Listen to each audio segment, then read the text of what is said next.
There, okay. We should be live. Okay, yeah. Looks like we're coming on live now on Twitch.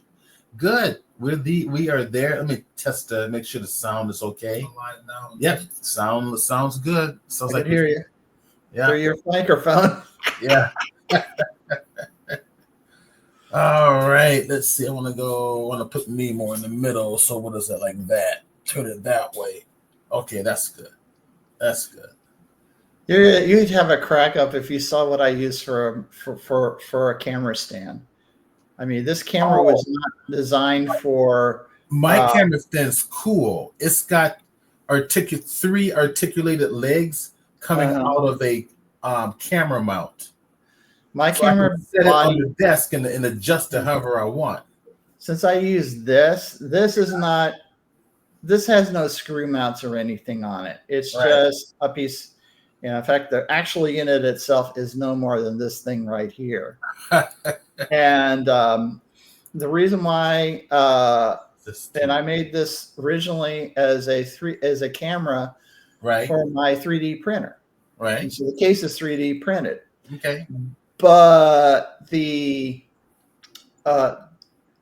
reason why it's not working is that this lens that you can see, I'll try to bring it up here. This lens over here, it is too narrow. Okay. For 3D to capture all the 3D printer. You only see a portion of it, and I have to get a wide angle lens. Plus, the one that I'm using for this, it also has autofocus, and I can control some of the depth of field. Okay. So I have to buy a wider lens camera, and it's got to have all the features that I have on this one. Right. And it's going to cost me a little bit more. This was only $20. Okay. That's what I like about these things. They're cheap. Yeah, but so are the USB cameras are about that much too. So it's not. Yeah. I know what goes into the software on this because I write it. You just want to play with stuff. Exactly. Tinker. If they're going to force me into retirement, I'm not going to go down. I'm going to go down, down fighting. I'm not going to.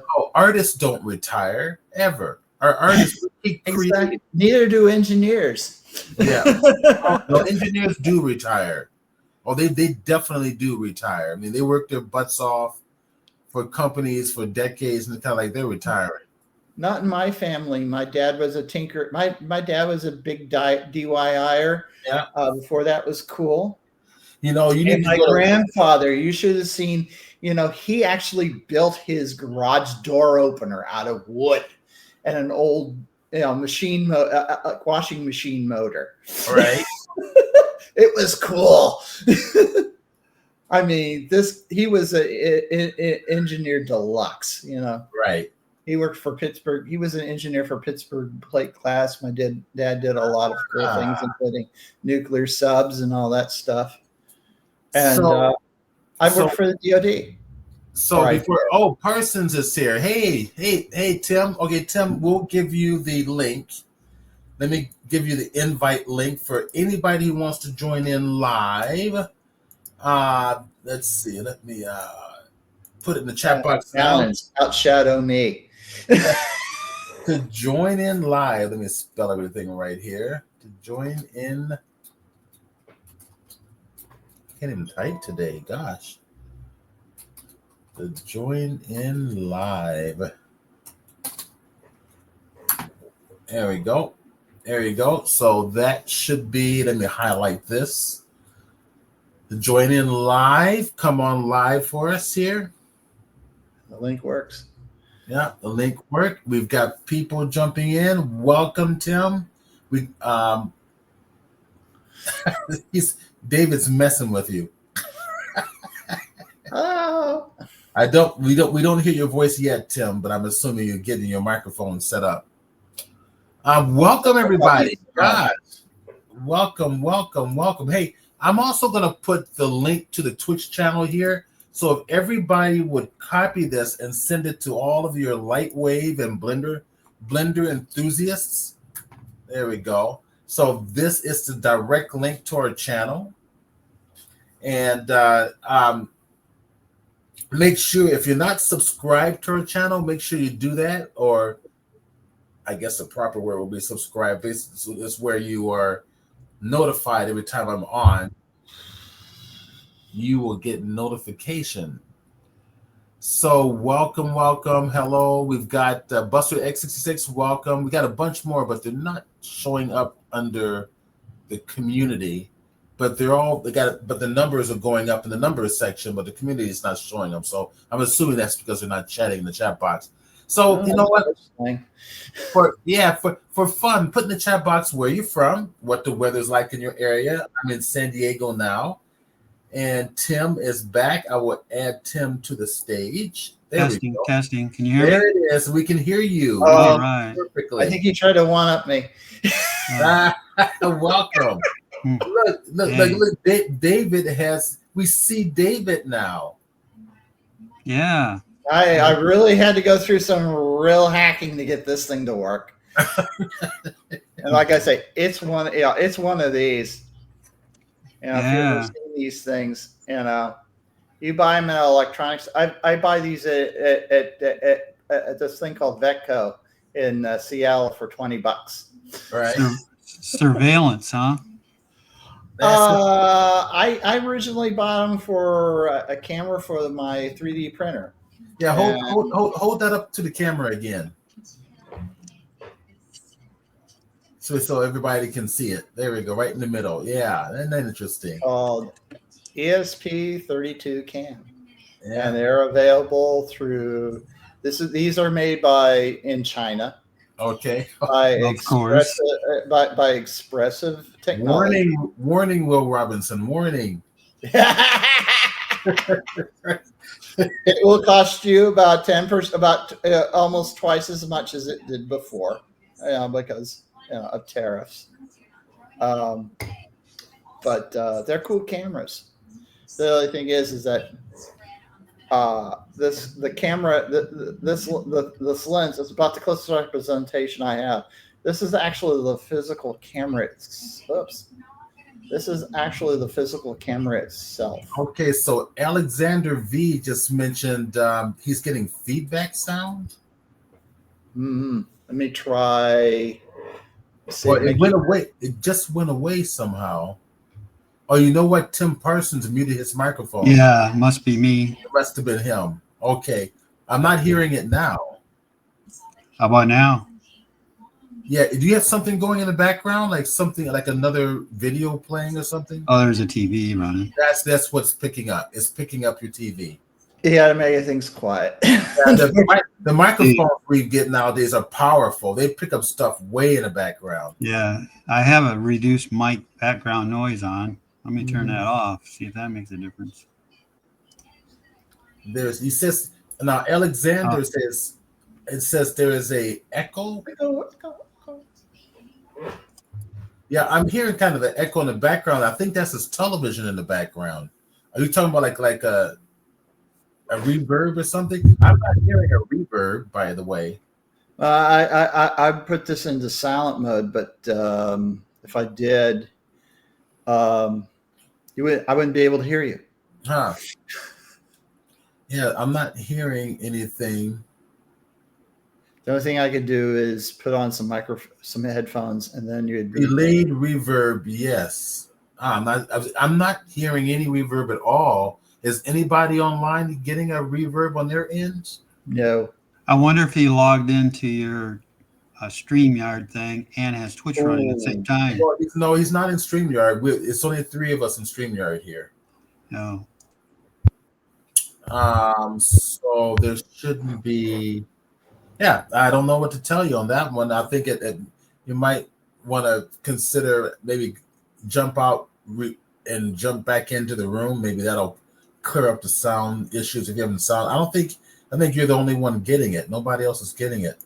Alexander says, sorry, I had 2 windows going. Okay, that'll do it. He had 2 windows open. He had us all worried there. Okay, so we're fine. That was him. Okay, the great spoiler. Arrow. So welcome everybody. Oh, we got some fun stuff to do today. We got David's going to show some fun stuff. I've got some explosion stuff I wanted to share with everybody. And then whatever Tim's going to show. Explosion. Tim's going to show something. Yeah, we got something. So since he was the last person here, we'll let got Tim a cool go background. afternoon. All right. So I tell you what, David, how about I share your screen? Okay, it should be up. All right. I'm going to add you to the stage now, and I'm going to maximize to your screen. Okay, what I wanted to do is demonstrate some geography nodes. Cool way to use geography nodes. Geography or geometry? Geometry. I don't know why I want to call it geography, but it has nothing to do with maps. It has nothing to do with my former job, which was developing maps, but has geometry nodes. Anyway, hey, I've only been working this for like 2 months, and so I'm trying to get the nomenclature down. Geography, geometry, either way. Yeah, but anyway, I'm gonna try to. I got this. This is Blender. I just started it up, and I'm going to basically work from scratch and show you how to build this particular one. Did you want to share your globe in it, or is that in your background? That's in my background. All right, you might. Okay, I can do this. Yeah, share the foreground screen so everybody can see a little bit better what you're talking about. Well, let me do this. That's the only thing I can do right now is do this. Oh no, I'm talking about. Don't you have a you didn't render it to a Yeah, I did, but I got to bring that up. Yeah, you just bring up the MP4 file and play it in your video player. Okay, just a second. And we should see it just fine. Maybe here. There it is.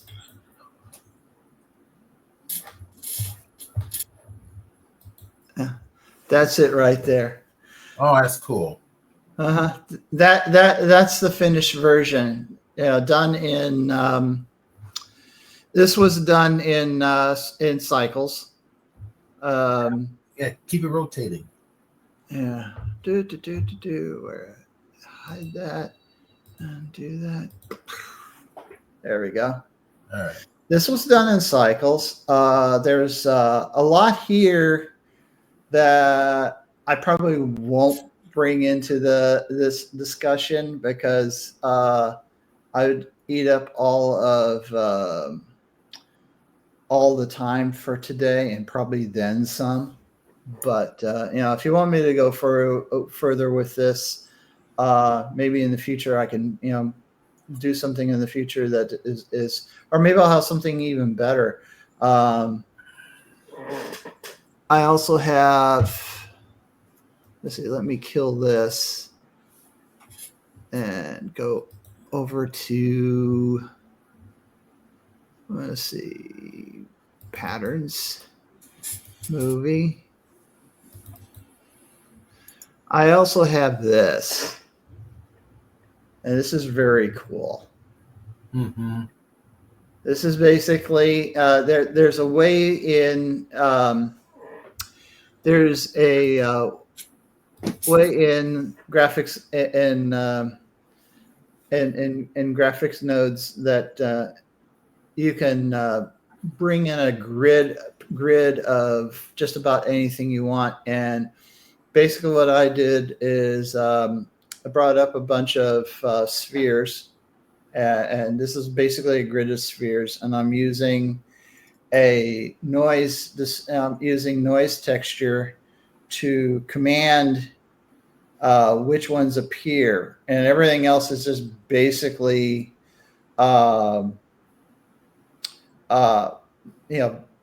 basically stuff that I add on to this. Like one of the things that I've noticed with Eve, well, probably, a little off, maybe a little off topic here, but one of the things I've noticed and maybe in topic, I don't know. One of the things I noticed with Eve is the camera no longer has bloom attached to it anymore. You have to put that in through the,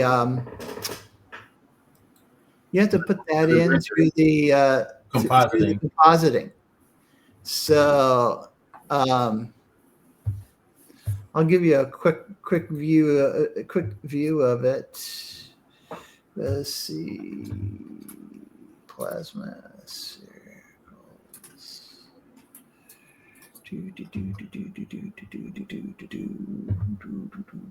Pattern fun. Don't save. I go right into it right here for some reason. That's what you have to go into the compositing thing node, and as well as having your scene and stuff, you also have your glare. And this apparently, let me check my camera. Yeah, I'm in Eve. I probably should be in cycles. No, it's not appearing. It's being a pain. For some reason it's disabled. But in any case,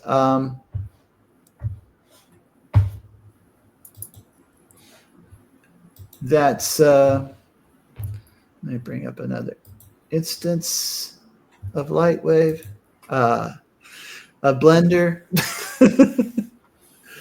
and I'll start off doing this demo and let me get my, excuse me while I get my thing out. I got all my notes here. Literally in a roll. And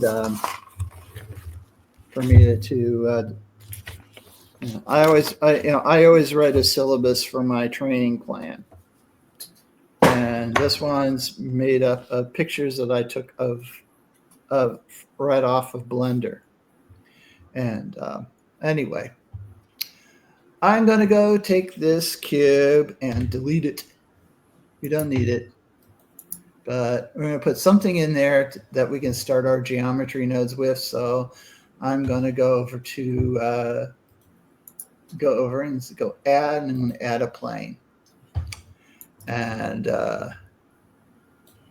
it will probably say plane for the entire exercise. But when I go over to geometry nodes and say, I want a new node. There's the plane. We don't need this, though, so that is going to go away.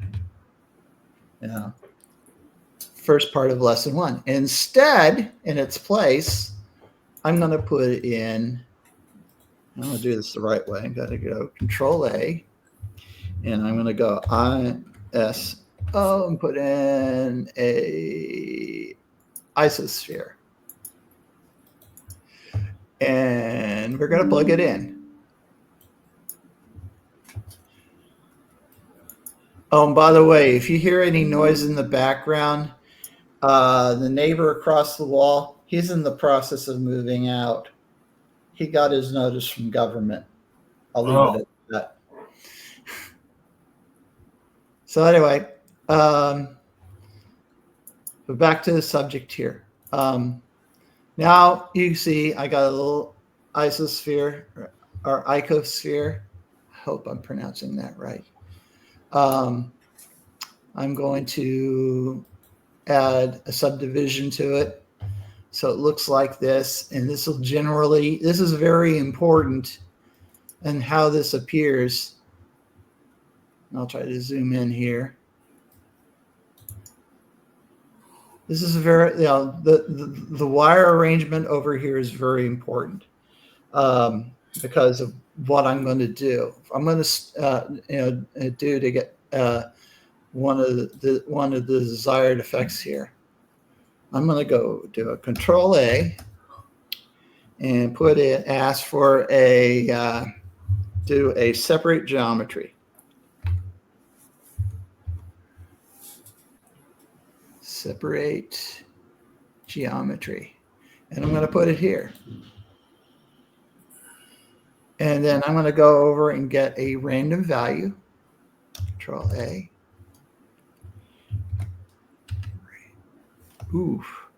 R A. Random value. And I'm going to put it over here. And I'm going to set point to face.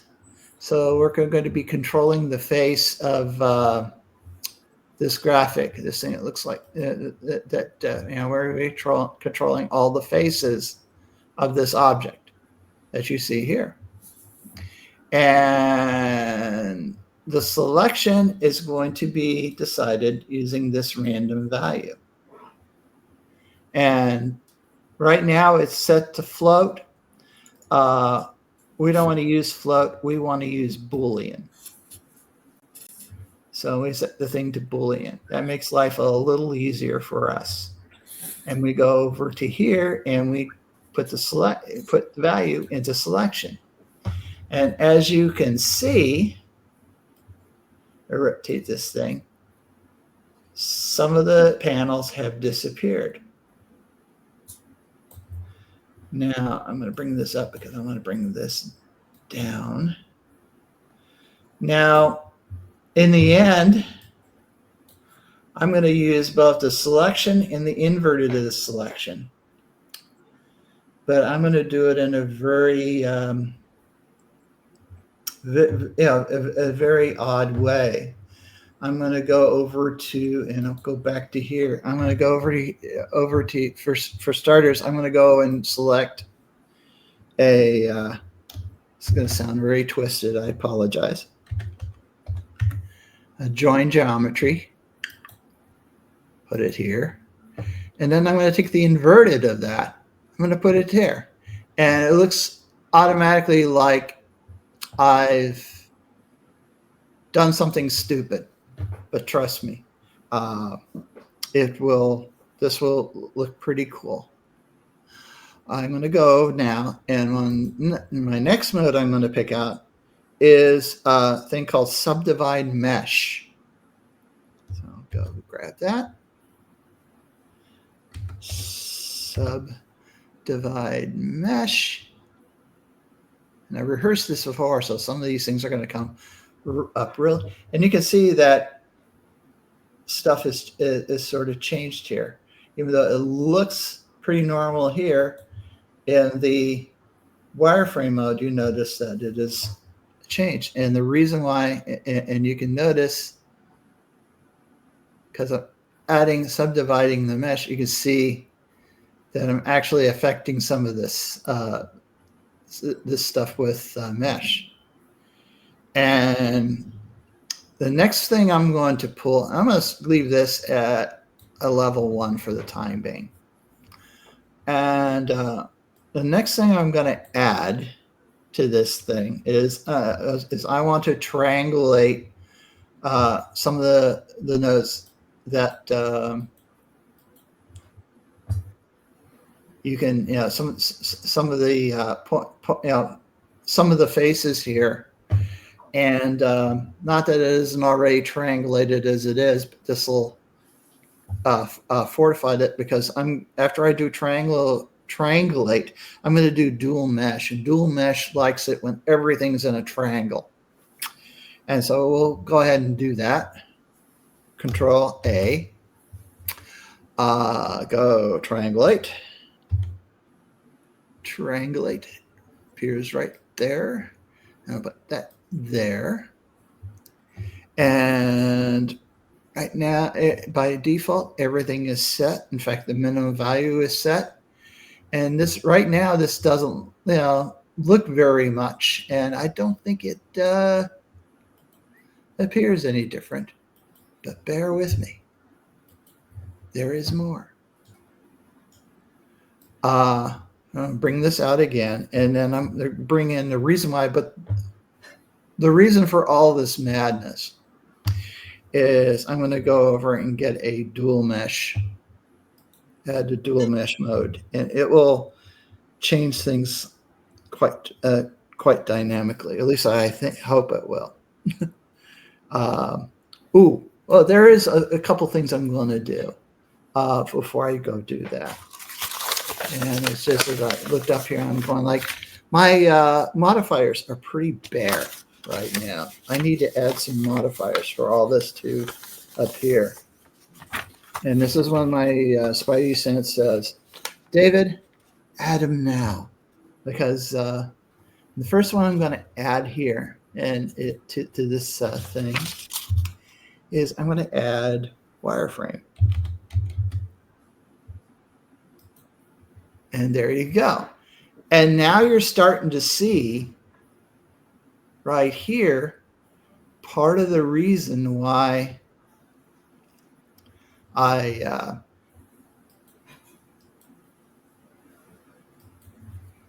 added this, this stuff. The other thing I'm going to do, because this looks kind of blocky, is I'm going to add subdivision. And so we're going to go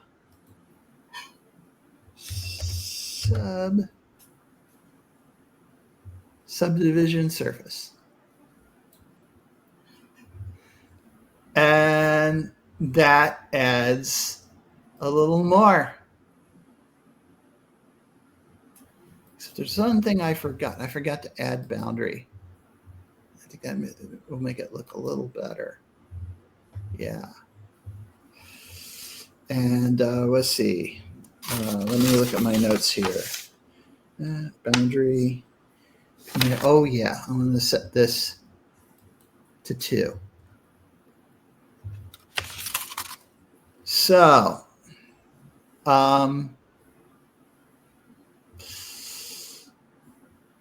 we got all this. And let's see. There is one more thing that I'm forgetting here.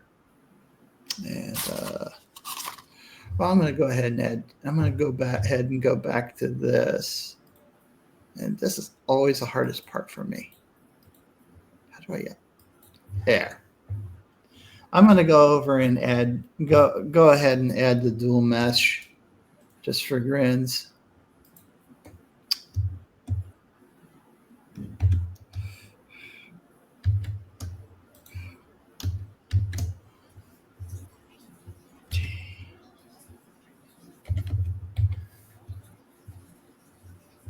Dual mesh, pop it here. And that looks a little better. That looks more like what we're trying to shoot for here. I apologize for that. I should have done that first. But somehow in rehearsal, I forgot that. So let's go back to our add modifiers. And there's one more add modifier I want to add to this. It will add a little more flair to this presentation. I'm going to go and add simple deform. And I'm going to go down to here and I'm going to do a twist. And I want to twist it on the Z-axis. And when I go around, I move this up, you will see this deform like so. And this is basically your effect. So that's about all I really need to do as far as the modifiers is concerned. That's set for now.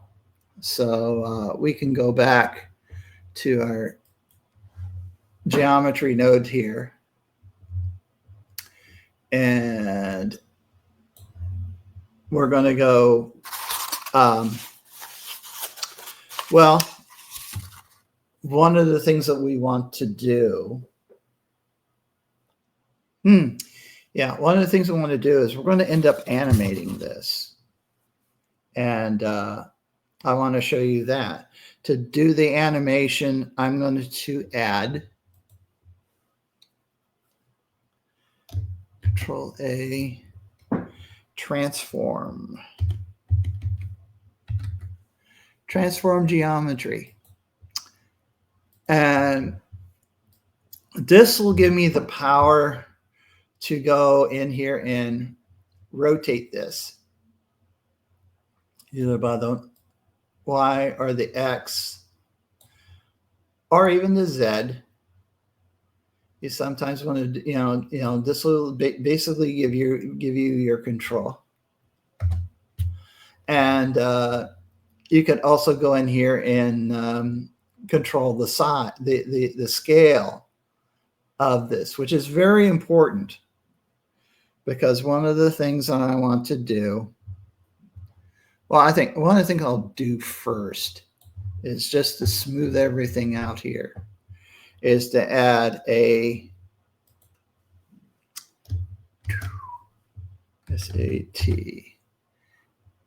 sat shade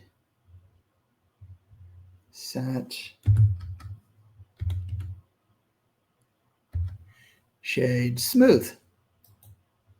And I'm going to add this here. And this basically, it just helps smooth things out in terms of how this, and this is basically how it looks in wire mode. And this is where it looks, with the faces filled. And that's basically it for one of these rings. But the question is, why have one? Why not have two? So what I'm going to do is I'm going to select this thing here. I'm going to do a Control Duplicate and bring one down. And this will be our second set of nodes right here. And right now, of course, you can't see them because one, they're kind of meshed together. It's basically a copy of this thing here.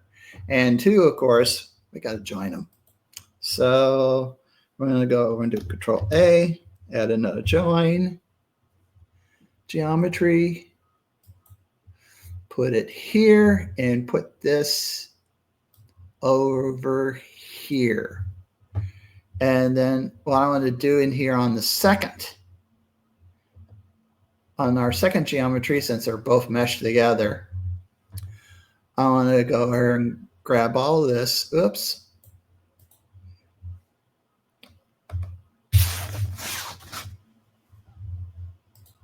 Not what I wanted. I'll grab all this. And this being real pain. I hate this. No, I go over this and I just twist it this way. And of course, I make this bigger and smaller. And I'm going to leave this at 130. I'm going to keep this at 1. And when I do one of the last steps, which is going to be adding an isosphere, I'm going to I'll add the isosphere here in the center, but that's simple. It's a no-brainer. So this is this is basically the basis of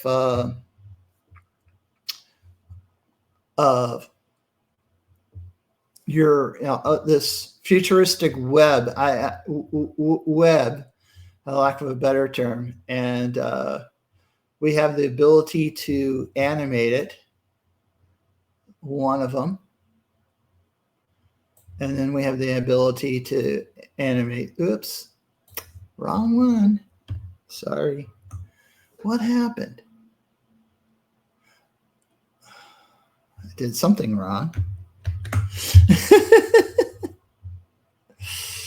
Oh, that's right.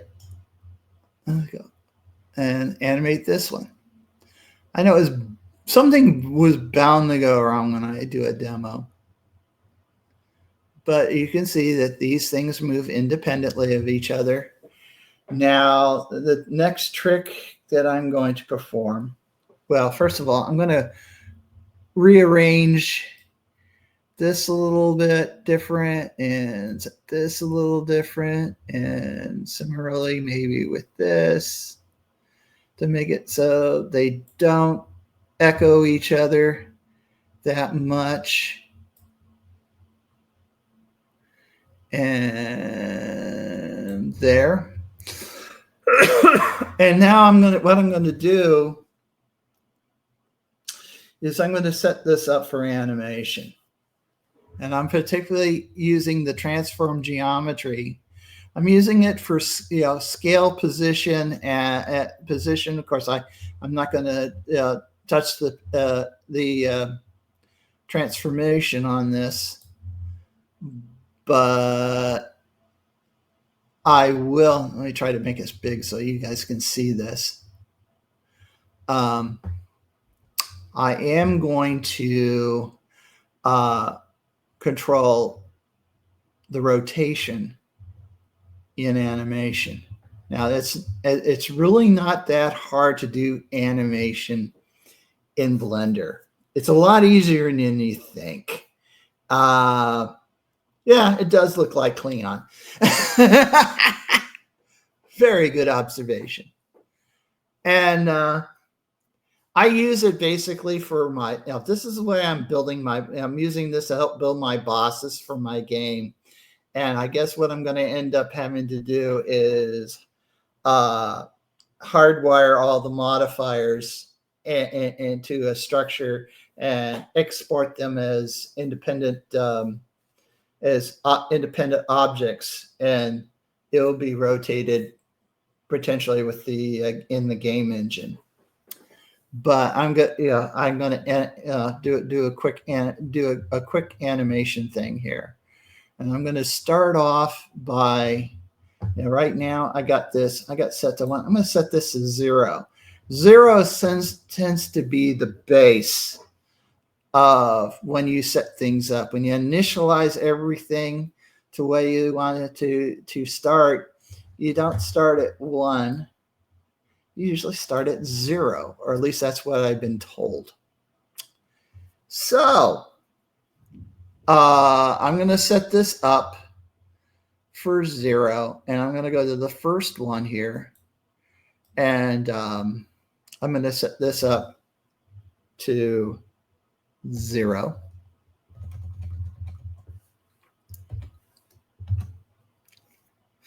And then I'm going to go at the Y.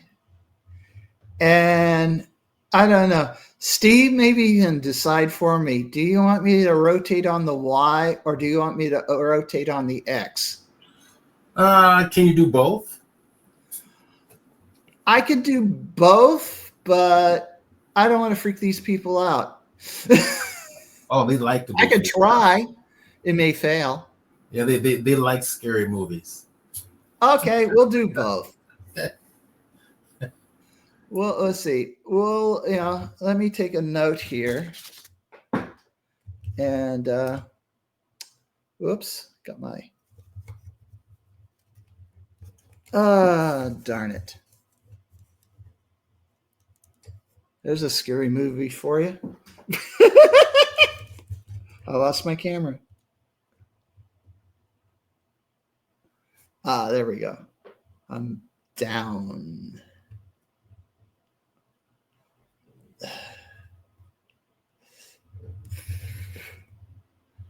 You didn't see it. You don't see it, but I just lost my camera. Or part of it. I got it back. Anyway, what I'm going to do is for this one. Let's see, I got it at 7.3. And where's my pen? Oh, I got pens right here. I'm going to write this down because I'm going to make the N value 7.3. Now, I think I'm going to do that 360. That'll make life easier. I'm going to do 360 on all this stuff. So for this, I'm going to start off at 0, and I'm just going to leave these two standing. And for this, I'm going to set this to negative 360. And I'm going to start this off at 0. And I'm going to go over to here. And I'm going to do a control. I'm going to do it's left. Insert keyframe. And that one is set. And then I'm going to go over to here and do right click, insert keyframes. And set it over there. And we go up to this thing here, and you don't see anything, but trust me, it's there. Now I'm going to go and bring this all the way up to 250 because that's what's preset in there. That's good enough for what we need. And then I'm going to go back into here. I'm going to try to bring this up closer so you can see this. And I'm going to set this to 360 plunk. And I only have to do an I. And I think that sets it. And then for this one, for the X in the, let me bring this down. Got to get to the right one here. For the X in the Y, I'm going to set this to 360. And that to 0. David. Yes. We got a question. Gerard Black made a point that his resolution is kind of hard to see the text because I think your resolution is set so high that your text is so tiny that it's not resolving very well on Twitch. What's your monitor's resolution? Can you take it down like 1920 by 1080 or? This particular model, it's literally at a 1900 by 1080 right now. All right. So looks like it's a super wide screen. Yes, a super wide screen because your monitor has never displayed this before. So Tim, we hear that television in the background. Yeah, well, yeah. I think if you go into preferences and just scale your interface up, everybody can see it better. 125% scale up usually works. Let's see. How do I do this and not? Well, you're in Windows, right? Yeah. All right. So you go to your desktop. You right click on your desktop. Well, you can scale up Blender. You don't need to do anything in Windows. I guess he could. Mm-hmm. Let me try that because there is a. Yeah, you don't want him to screw up his whole Windows things when you can just scale up Blender. Yeah, we could go back to Blender. Let's see. Preferences. I think it's in preferences. I think it's in preferences. Yeah, I forget the time.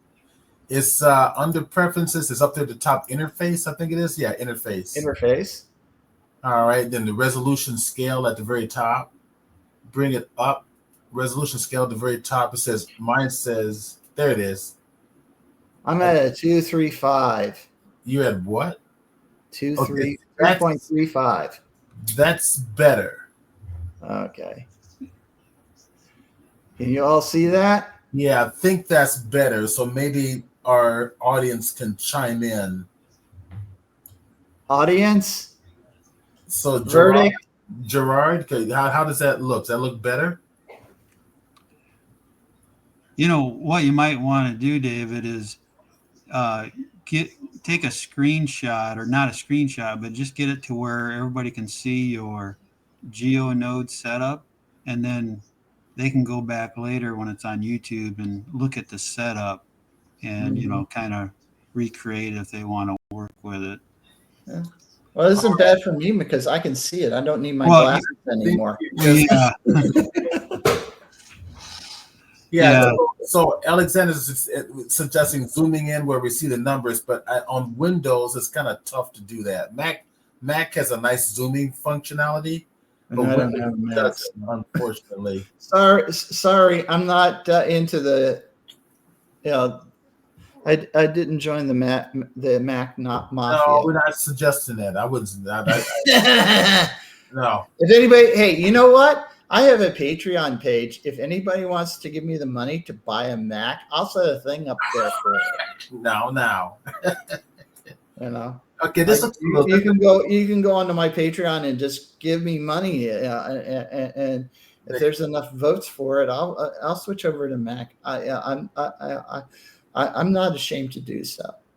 All right. Okay. But I think this. I used to work in a theme park, for goodness sakes, you know.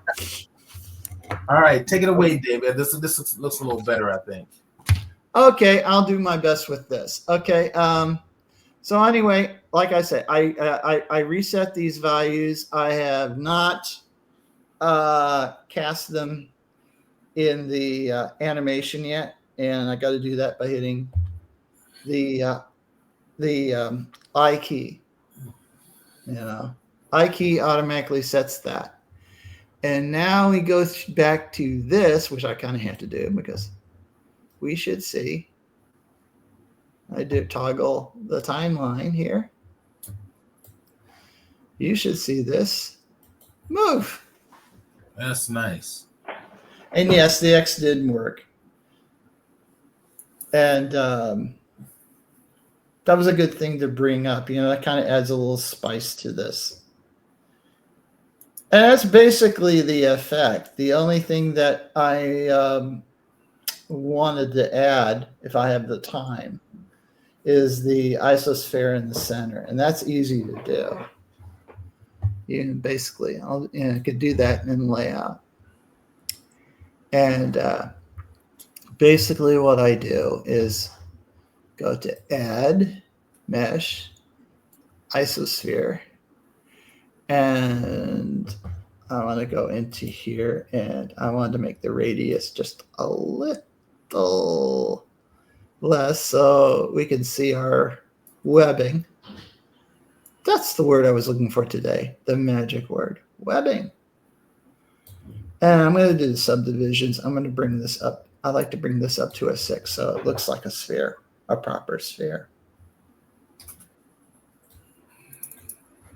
And when you bring this up, and this is in Eve, by the way, and it's gonna look.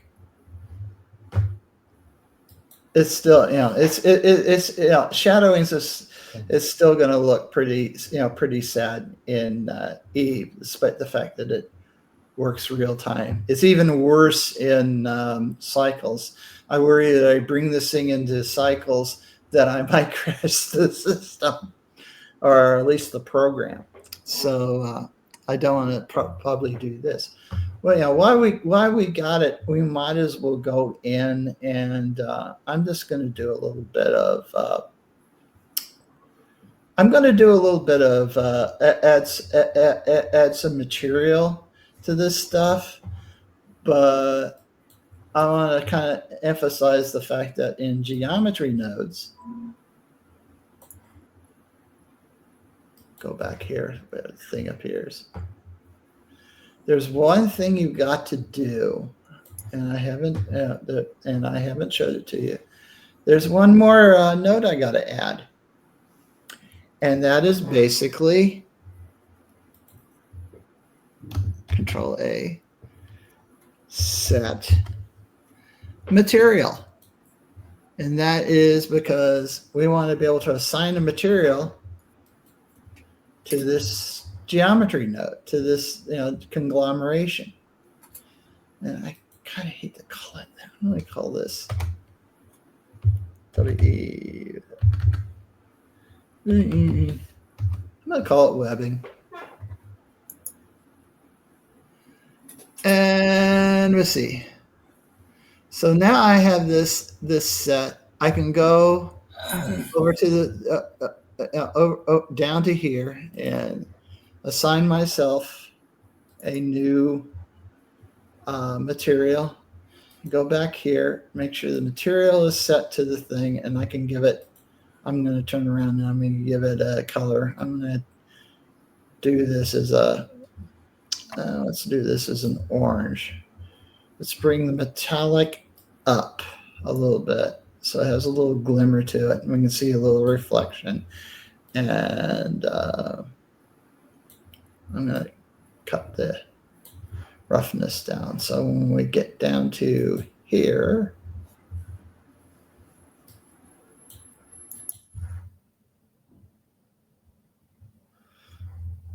we should see some material. Get down to here. Get down to here. Why am I showing? Why is this popping up? Oh, that's right. It's in here. Oh, okay. I'm sorry. I'm going. So right now I've turned the webbing into gold. And of course, the isosphere, that's a no-brainer. Material. I'm going to turn this. I'm going to make this red. In my last demo, it was actually, ooh, I don't like that. I'm going to go in here and I'm going to do a smooth shade that bit so it looks a little better. And I'm going to make the reflection here. And I think that's basically it. And go here and play and twist it around. And as far as messing around with this is concerned, there are ways that you can go back here to my plane here and my geometry nodes. And there's ways that I can play with this thing still. I could go in here to the random value and I can change, go in here and I can adjust this. And you're not seeing it, so I can't really show effect that well. I can adjust this so I can modify that. And I don't like the random C being 0. I want it to be a sane number. Let's make it 7. So when we go here, we go to a balance.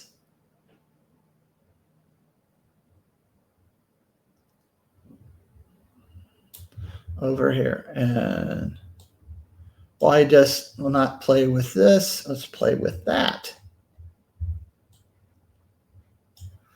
And I'm going to go in here and set this to 5 or 7.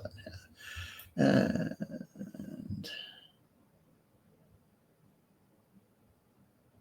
you can play. This is just ways that ways that you can play with this thing to control how this webbing behaves. And that's basically about it. So that's basically what I have to show, unless you guys got any questions. I could do a quick render. In fact, let me do this. I'm going to do. Oh my gosh, Dwayne has joined us. Welcome, Dwayne. Hello. You are. Hi, Dwayne. Hi, David. When you were showing your setup and nobody could read it, Yeah. Because it's in 720p, I was wondering, could you go back and show your setup screen real quick? I want to. We are talking about for all your nodes and stuff. Yeah, and I'm also recording this as well. Yeah. Could you go back and show your nodes real quick? in geometry nodes. Yeah. Okay. Just put your arrow in that window, in the and hit Control Space. Control Space.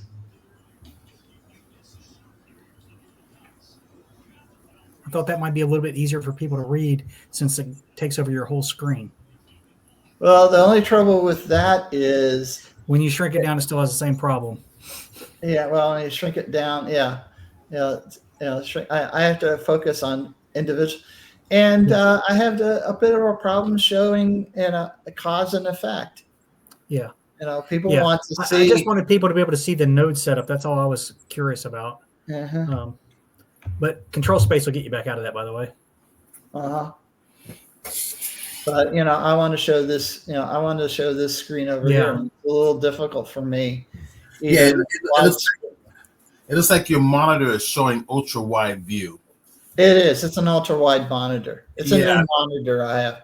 I got a new system. I got a new monitor because the old system needs the old monitors. I'm using it as a Linux box. All right. And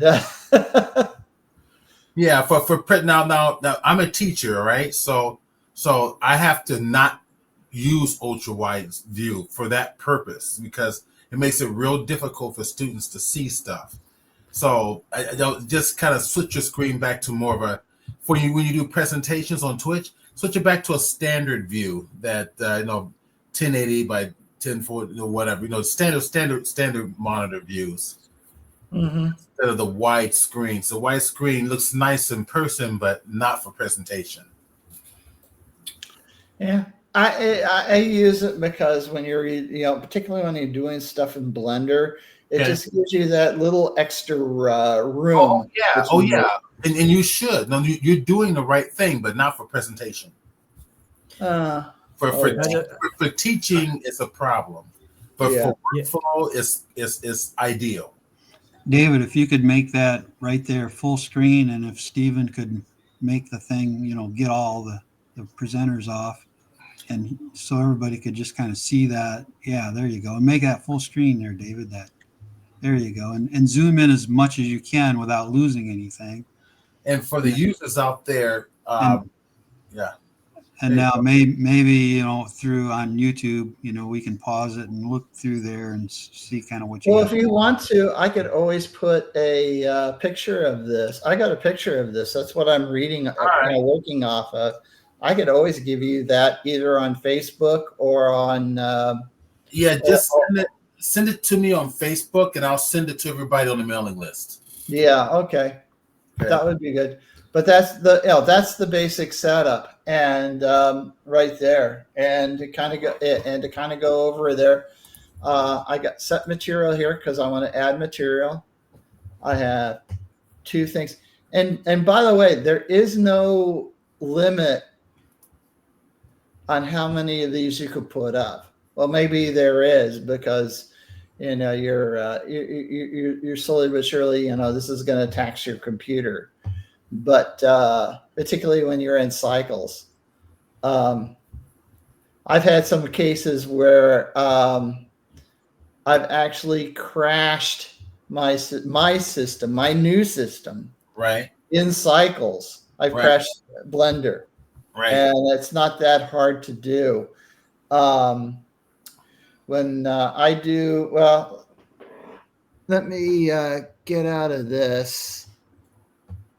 And so you've got a couple minutes left here. So, but basically, that's what I was planning to show. Okay, that's very Yeah. cool. Thank you. Uh, That's very, very cool. but yeah, I don't want to turn this into a cycles lesson because that would eat up time. That would eat up 2 minutes and more. Right. I just muted Dwayne's microphone, by the way. Just I heard the stuff in the background. Well, it's bad for me. You know what happens to me is usually after you do a presentation, Okay. I'll go grab my lunch and start to eat. And if I have the microphone on, It'll pick it up. you can hear, particularly because I use Chex. I eat Chex Mix a lot Right. because it's a nice high fiber food. Yeah. That, believe it or not, us diabetics in moderation can eat, and it also gives me the fiber that I need to keep me normal. And not that I'm ever normal, but it is also the world's loudest food. And I'll even get complaints. I get online with some of my other people, and like Rob and company, and he'll complain sometimes. David, turn off your mic. I could hear you eat. And I had to go get coffee. well, coffee is quiet. It's relatively, what do you hear from coffee? Slurp. Wait. Okay, No. maybe it's a dish plate. My coffee pot had got cold, so I just threw it in the microwave. They tell you McDonald's coffee not to microwave the coffee in the cup. I haven't quite figured out why, other than maybe it degrades the material that they put in it. Well, it might actually be something with the cup rather than the coffee.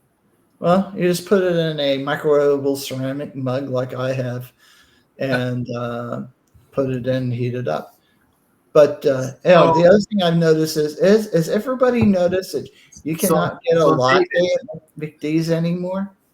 No.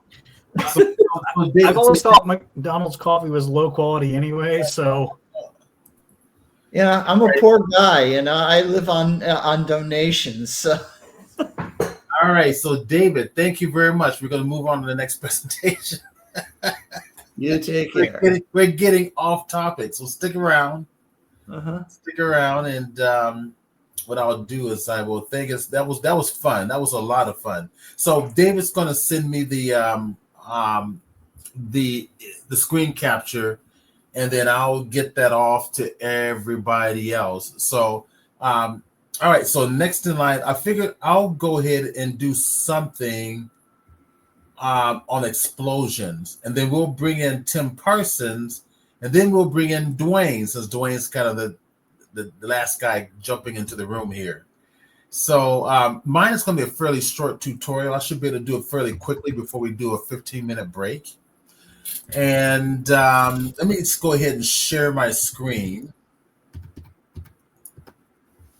Let's go to my entire screen and share the proper screen. Okay, so it's going to be something based on. Thank you. There we go. Come on, it's not clicking. All right, I'm gonna elaborate more on this, kind of show you what I'm doing, but we can use this for making explosions in your scene. So we'll do is we'll texture the plane. We'll create rocks in place of the particles spraying out, and we'll modify this a little bit. And I'm going to do this from scratch. Okay, so I'm going to stop this. Let me save it so I don't lose it. I've been playing around with several different iterations. So this is number 4. I'll save this number 4. All right, let's go here, new, general, and start completely brand spanking new, fresh.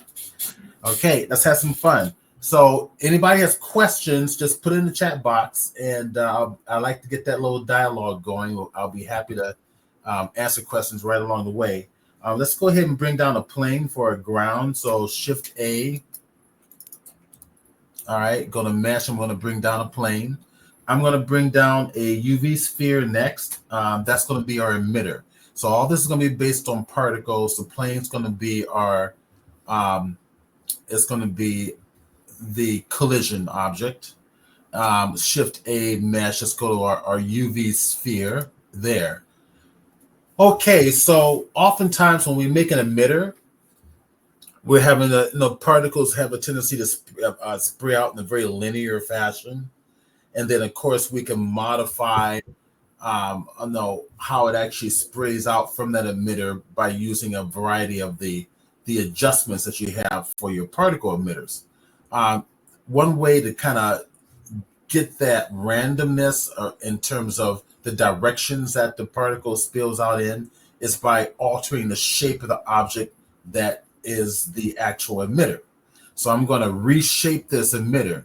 So if I put an emitter on here now, for example, I'm going to come over here to the right-hand side, look at my right side vertical menu with the colorful icons, and right below in the blue section here, right below my modifier wrench, that's the emitter there. If I click the emitter now, and let me go over the layout so we have a little timeline here. Shift arrow key to the left to go to the beginning. See, everything comes out fairly consistent and linear. And I want to do something better from the get-go. All right, so I'm going to go undo that. Take off the particle and make sure there's no particle there. That's correct. And let's go modify this sphere a little bit. So tab key, edit mode. And I'm going to go here to number 1 key on the numeric side to go to my orthographic side view. 3 key for my my face editing view. And I'm going to just delete everything below here. Delete all of that below. Hit the X key, delete all those faces. All right. I want to add a modifier to this to help me kind of reshape this dome here. So go back over to object mode, hit the period key. So I can take a look at this.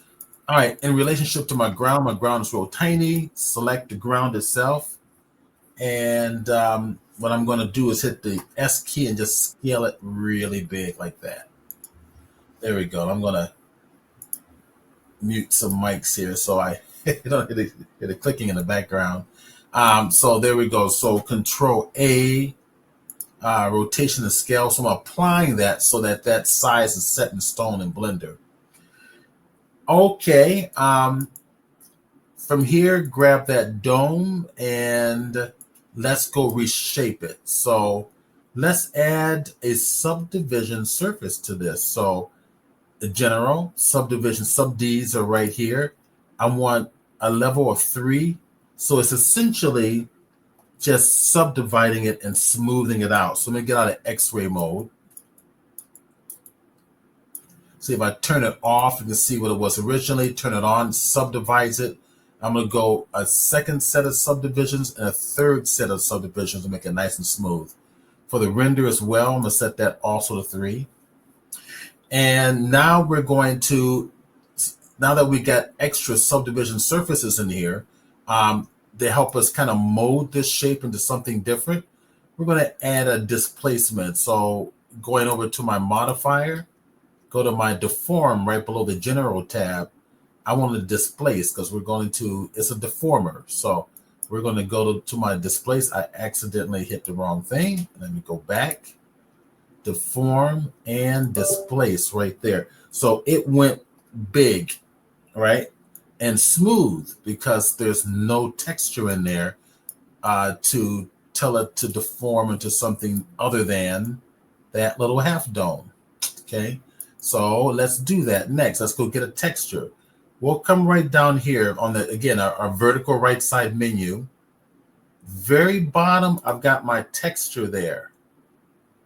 And I'm going to add a new texture. And what I'm going to do is I'm going to tell this, I'm going to use a procedural texture of clouds and click the clouds and there they are. So that's what we're looking for, getting that little explosion effect.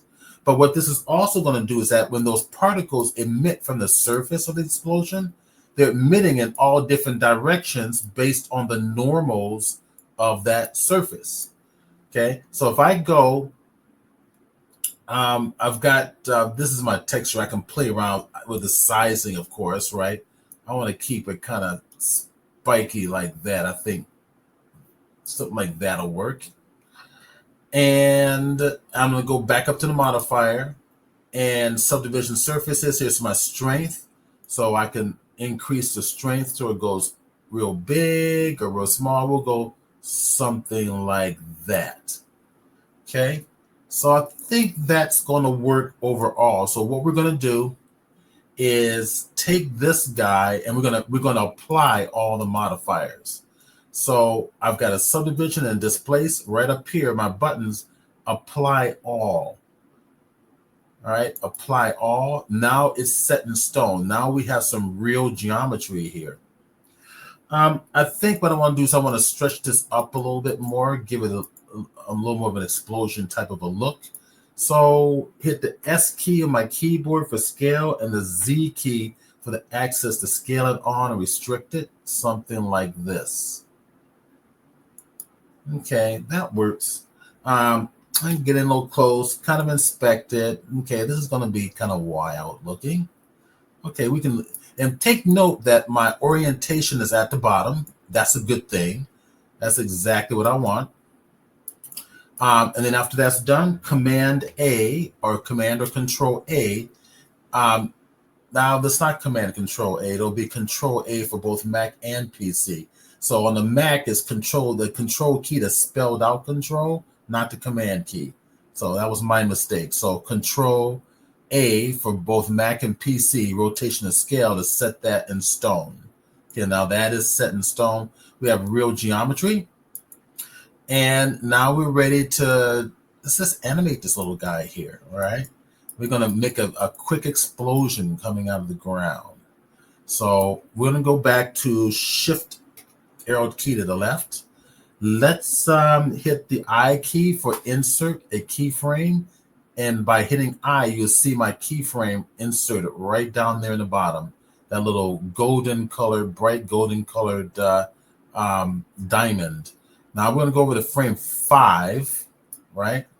And I'm going to turn on the automatically record here so that whatever I do in Blender automatically gets recorded. And we're going to scale this guy. So hit the S key on the keyboard and just scale it out like that. And we'll go to about there. I think that'll work. Okay. And so if I play it, boom, right? We got an explosion. Bang. Bang. Doesn't look like an explosion yet, but it will.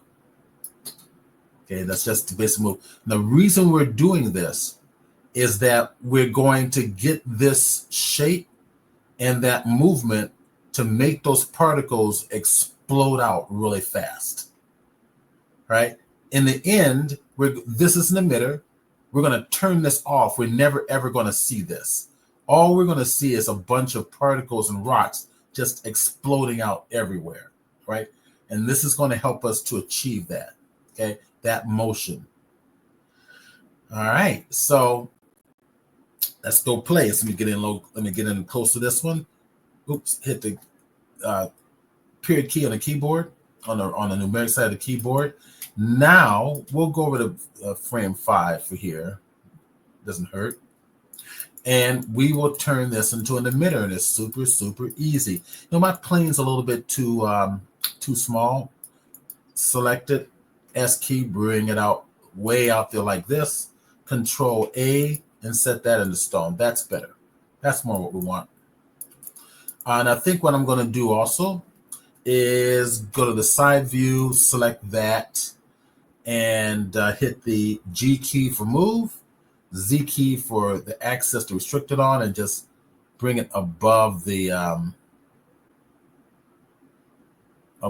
plane, right about there. Yeah, that's fine. That works just fine. Okay, now it's ready to do it. We're going to turn it into an emitter.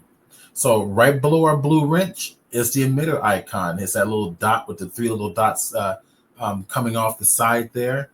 So I will come down over to here, select it, right? And then up here, making a plus symbol, and you've just made an emitter. It's that simple. So now I'm going to turn off that record button.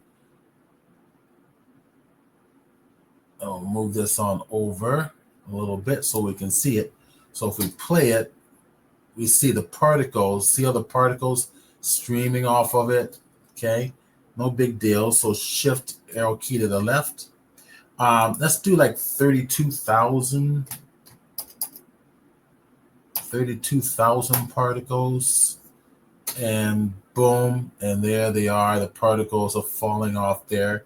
That's not quite looking right, but we'll get it right. Okay. In fact, I'm going to change my end frame. Let's go to 50. I think that's all I really need to see. I'm gonna go to my my view and frame scene range. That'll frame it for you right down here in the bottom. So when I play, boom, boom, that's faster. Boom. All right. So next thing I want to do is this. Over here on the right-hand side, now, in case you guys didn't know this, you can resize these panels manually. So you saw when we showed David how to resize his entire interface. I can resize these panels individually. It's the same shortcut that you use to zoom in and out, which is Control and Alt or Option, or Control and Option, or Control and Alt and Control. You bring your mouse cursor over to on top of this, Control, Alt, or Option on a Mac, and just zoom in and out. Move your mouse up and down. Makes it bigger, make it smaller. Makes it bigger, makes it smaller, and just get it. So for your purposes, I'm going to bring it on over, make it a little bit bigger like that. Okay, that's cool. All right, so there's my numbers, 32,000. I want the lifetime to go for, we'll say 200, right? So that when I play it, boom, bang, bang. Okay, so now the next thing I want the explosion to happen in such a way so that all the particles happen all at one time to explode outwards. Right now, it's animating up, and then the particles are continuing to stream off there.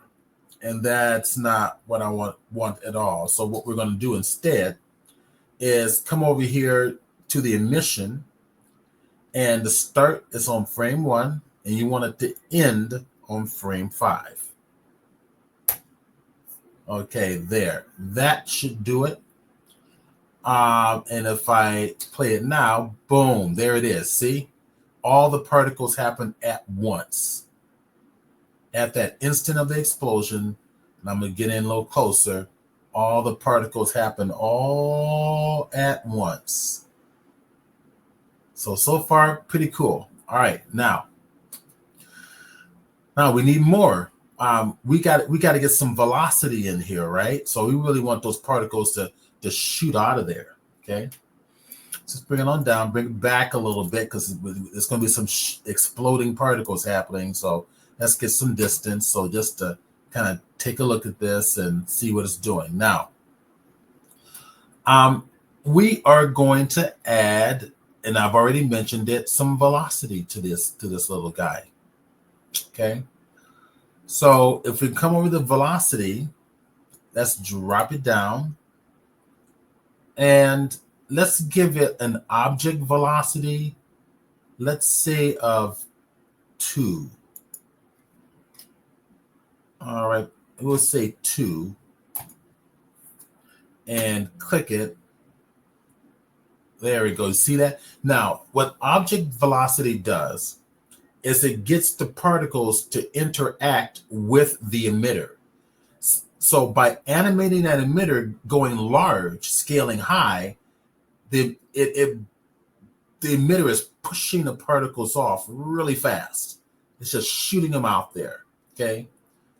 Before, the particles were not reacting with the animation emitter. They were just spilling out. They were just spilling out and going to the ground.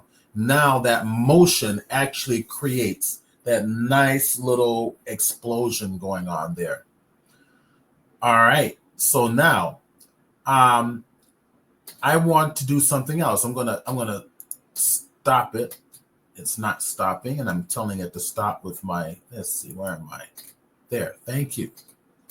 That's my space bar. Space bar starts and stops and starts and stops. Okay. All right, make sure I select my emitter, come back on over to here. And I think I'm going to play around with the object alignment right above here, right above my object velocity. And I'm going to take this to object align that's probably going to be on the z-axis. So I want those particles to shoot out more on the z-axis. I want to go give it about 2.5. All right. I'm just playing with this one. So now when I hit play it, boom, there we go. Boom. That's a little more interesting. Now it's starting to spew out more toward the top. And now I'm going to change one other little thing. I've got the velocity along the normals is currently 1. I'm thinking maybe that's being a little too aggressive in terms of the direction that those particles are shooting. So you see how they're all shooting out in all these different directions. It's because, once again, just to reiterate, of the shape of the emitter. All those little spiky little shapes instantly will spew the particles out in different directions. So the shape of your emitter can be a lifesaver in terms of creating your particular effect for explosions. So I'm going to stop it, space bar, go to my normal velocity and just set it down to 0. Okay, and I'm going to go shift bracket key to the left. Let's see how it looks. Yeah, I like that much better. Yeah, not as strong as before, but predictable. Okay. Now I'm going to kind of play with one of the little things, and it was something I just learned about recently, and it's called the time step under the integration tab. So if we come down here to the bottom, and the integration tab is under the physics. So I'm going to go to the physics, drop it down, and there's the integration right there.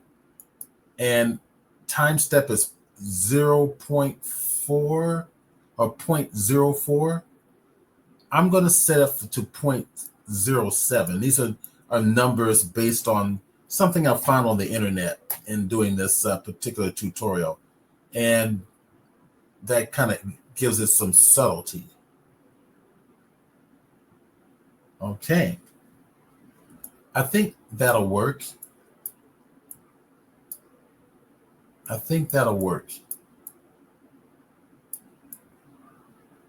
All right, so now what we need to do is we need to deal with the ground, right? So I'm going to select the ground.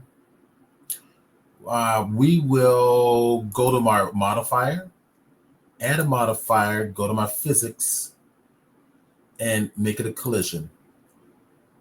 And there we go. They're bouncing off the ground. All right, see that?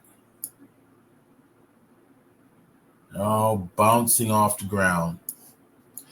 All right, so what I need to do now is go to the physics properties. So once we added a collision to it, the physics is directly underneath the particle tab here. So it's that circle with an orbiting circle around it. Select it. And we will go play with this here. So this is going to get real fun, by the way. Oh, by the way, I should mention this before I go anywhere. Let me go click on the particle emitter. You can, if we go to the particles, if you go down to your viewport display, straight on down right there, you can alter the size of those particles. So you can see the display as the 0.1 millimeter. I can make them larger. See? If that's what you want. In this case, I didn't want them larger. I wanted them smaller. And I might even go, let's go down even below 0.1 like that. So we were at 0.1 before, and then we're gonna go to 0.09. That's kind of fun. So kind of moving around here.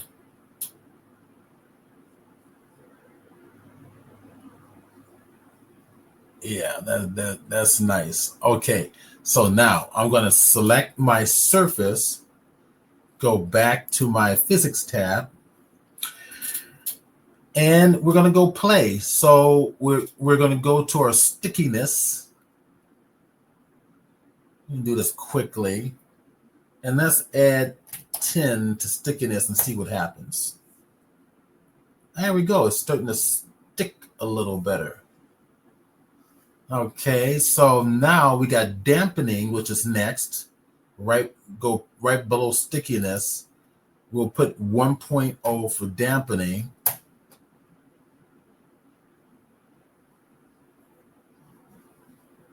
Okay, and then we'll go to the friction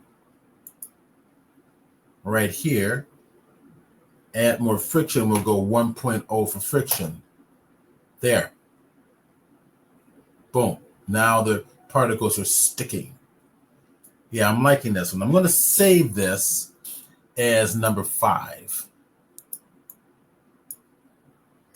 so I don't accidentally lose it. See, this is getting I'm just curious, when you save it, why didn't you just hit plus? Very cool. All right, now what we're going to do when we come back from break, we're going to add rocks. We're going to texture the plane to make it look like dirt or a dirt terrain or a rocky terrain. And then we're going to add an object to the particles, so actual rocks are being exploded out of the ground. I think you're going to find it to be pretty fun. I'm going to take a look at some other. Got your dampening in there. Yep, everything. I'm going to keep everything else pretty much default. So we're good with the ground. The ground is in perfect condition. And let's do this. Let's do a break. I'm going to pause that animation, save it once again. And I am going to bring this on over and get our 15-minute timer.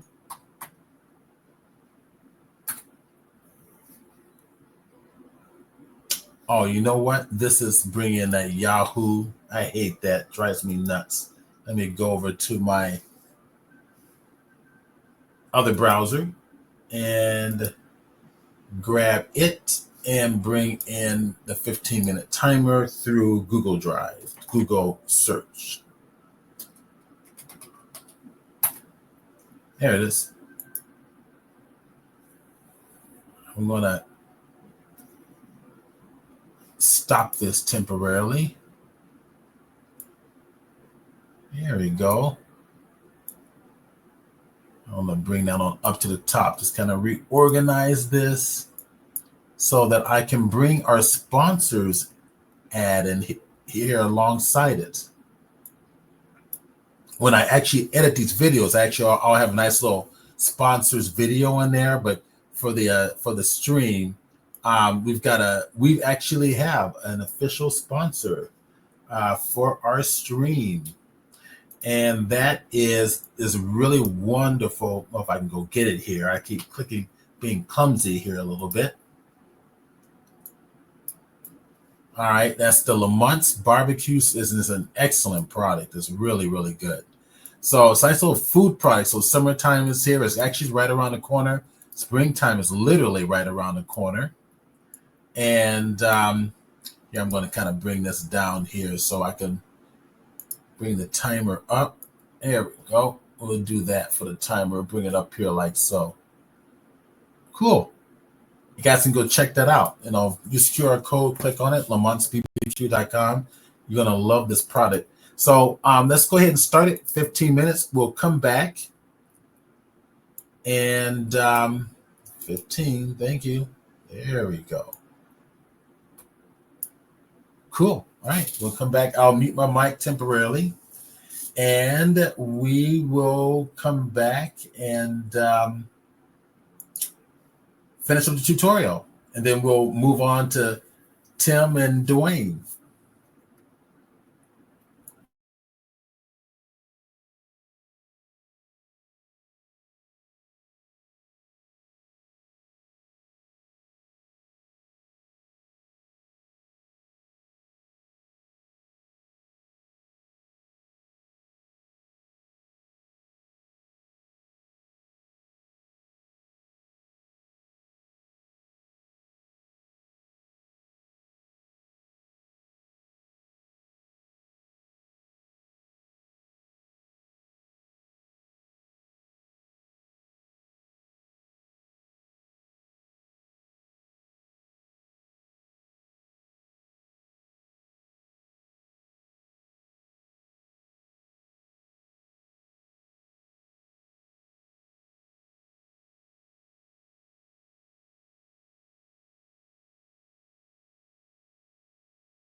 I am back.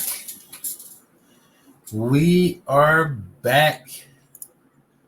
Cool. All right. So let me take off all this extra stuff.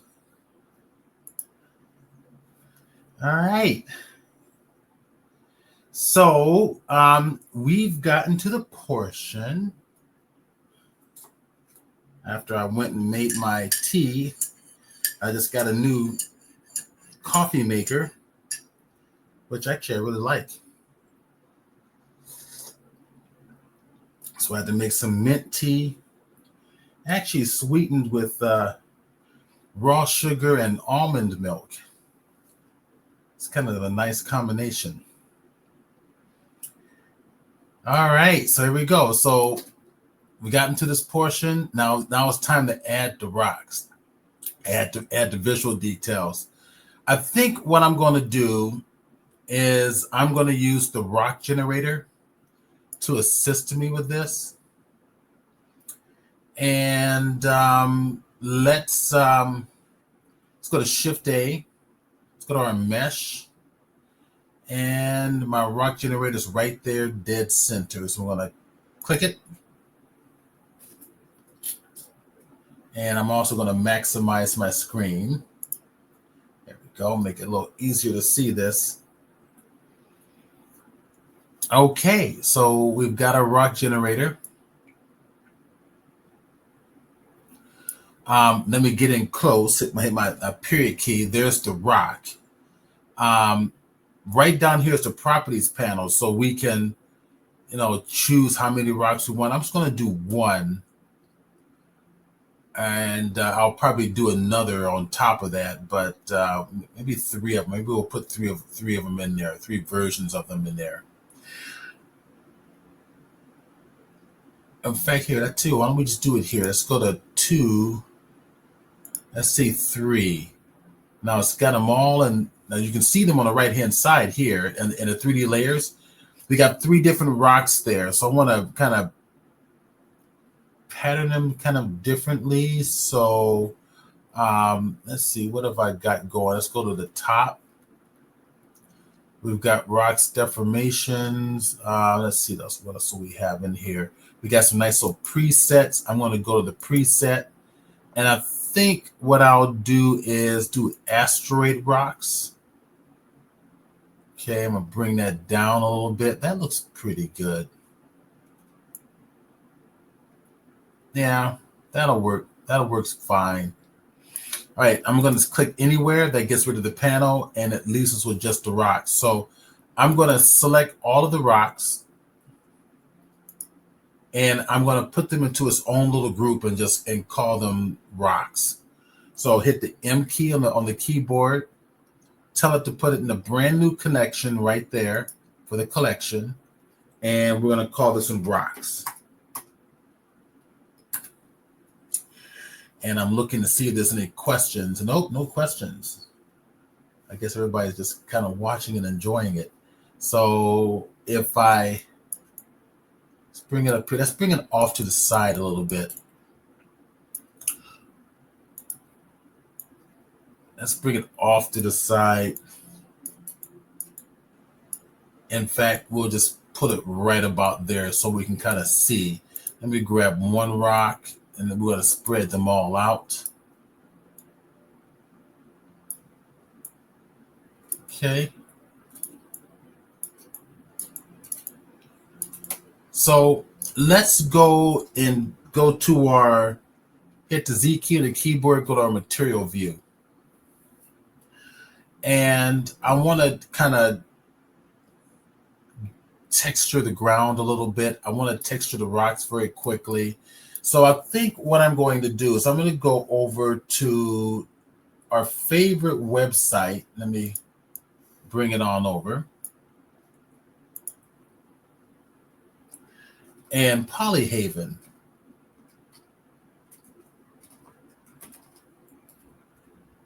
All right, and let's go choose a texture. So let's go to our textures option. This will be a good one, probably for the ground. let's look through this a little quick. Actually, this is a good one for the ground. We got this coastal rocks right about there. So if I click this one here and I want 4K, that's fine. I guess it doesn't have to be 4K. Let's go to 2K just to conserve our memory a little bit. Normally I would do 4K. And if we just come over and download that right there. All right. Okay, so Coastal Sands, we're going to go put this in the folder where we're actually placing our explosions in. That's in my lessons folder, presentations, and if I go down to, I think it's in the Twitch. I think I did make a Twitch folder. I can't remember. I was sure that I did. So we're inside the, oh, where are we? We are inside something different here. Let me go over to, we're in the wrong folder. Lessons, I see. Lessons is there. Got it. And then let's go over to zero presentations. That's why I put all my presentations. And I swore I made a separate folder called Twitch, which is not here. Let's see, do I have an explosions? All right, so I'm forgetting where I put things. What I'm gonna do is just go back to Blender, Command Shift S to find out exactly where I put it. So presentations, explosions. Okay, it was not in Twitch, it was in presentation explosions. So if I go back to this, download, and go back to my lessons, presentations, explosions. There. All right, I'm going to make a new folder called images. And I'm going to place the zip file in there initially. It's done. Let's go open the zip file up, double click it. And I will, it even gives me a little blend file as well, which is they're all designed to work really well with Blender. So Command C, just copy that there. Go back into the images folder, paste it, and I'm going to call this folder Coastal Sand Rocks, just to keep it the same, to stay organized. Corporate Sand Rocks 02. Okay, we'll leave it at that.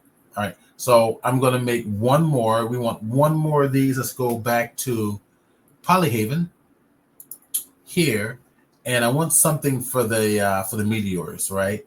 So maybe even something like this might be kind of nice for the meteors. So I'm thinking it's giving me more options in the bottom. So it's kind of like saying, if you like this one, you might like some of these down here also. I think I'm liking this rock face number 3 better. Yeah, I like that better. We'll do that as a 2K as well. And let's go ahead and hit the download. And then we will call this one, I'm gonna copy this. There we go. And just put this into the root of the images folder. Go open it up. There it is. And I'm gonna, first of all, I'm gonna make a new folder here, Command Shift N, and then paste. And I'll just go back here and just call it the rock face there. So I'm going to go to that zip file. There it is. And I suppose what I'll do is I'll just grab all these. Command C, go back. Rock face right there. And paste the images in there. So if I come over here to Windows Explorer, go to my View Extra Large, you get to see what I have in there. So if we go back to images again, and go to my folder for the coastal rocks, and view menu. I'm gonna go to extra large. We get to see that one there. Okay, so that's good. All right, so let's go do the landscape first. Let's go minimize this here. Let's do the ground first, is what I meant to say, the landscape ground. Select it. And we're going to texture this. So I'm going to come right down here in the bottom. Go to my little red globe for the material. We're going to give that a new material, call it ground. And we're going to use our node wrangler to texture this very quickly. So down here, I've got my playback. I'm going to change that window to something different. I'm going to change it to shader view there. And if I zoom in close here, I'll pull this up a little more. Pull it in closer. I have my shader. Now, Node Wrangler, make sure you have it turned on, because if you don't, come up here, your edit preferences, go to your add-ons, and make sure Node Wrangler, NOD, mine is checked already. Make sure it's checked and installed. Right? And the reason you want that is because they will automatically set up these nodes using shortcuts to make your life a lot easier. So I want to set this node up to actually texture with all those images that we downloaded from Polyhaven. So with the white highlights selected around the principal BSDS shader, I want to hit Control Shift T, and it automatically takes me to my explosions folder. Go to the images, and then I want the Coastal Sands rock, I believe is what it is. And right up here in the top right corner, this is in detailed view. If I go to the icon view, you get to actually see your images. So I'll go grab all of these. And that's like roughness, normal, displace. Yeah, those are all good. Click it, and there it is. It's falling off in the distance because right over here, my vertical menu on the left-hand side, go to my view options, and I want to add more distance for my end distance in terms of viewing. I'll add a few more zeros on there, and bang, it comes back. Hit the end key to make that go away. Now we'll do one more thing. I'm going to go texture the rocks. All right, we got to go to the rocks. We'll do one rock, and then we'll apply the same texture to all the rest. So with that one selected, we're going to give it a material. All right, we're going to hit the new button, and we're going to call this rock material. I'm going to do the same thing, Command Shift T. Make sure it's highlighted first, Command Shift T. And instead of the coastal rocks, we'll go backwards, and we will go over to rock face. And we will select all of that. Principal texture, and there it is. Now, it's using UV mapping as the first option of choice here. So if I pull this down, you can see what Blender is doing. It took all those images, and here they are in orange. It took all those images and connected them up properly to the shader. All right, to get this effect. But it's using an algorithm that says utilize the UV map. We don't want that. We wanted to take and use that entire object. We can go to generated or object. Let's see what generated does. So go to generated, since it generated those rocks. There we go. That's better. Let me pull this down. Hit the period key in the numeric side of the keyboard. That's a little better. Not totally great, but it's a little better. But now we'll say, okay, let's try. We can try normal. Let's see what it does. That's interesting. All right, so let's pull this out, and let's try. What I wanted is the object initially. There we go. That works too. Okay, so we'll use that option there. Now, if I want the other two to take on the same material and texture, I will select one, shift select the other, and make sure that the very last one that I select is going to be the one that I want to pull the texture from. So shift select that one there. That's the one I want to pull the texture from. And then you use a shortcut for linking things. And that's Control Link or Control L, first letter in link. There. Now, what do you want to link? You want to link the materials. So I click it, and there they are. Instantly takes on all of them. In reality, if you're doing this for a client, you're gonna want each of your meters to have a different texture. But for our little tutorial, this will be perfectly fine.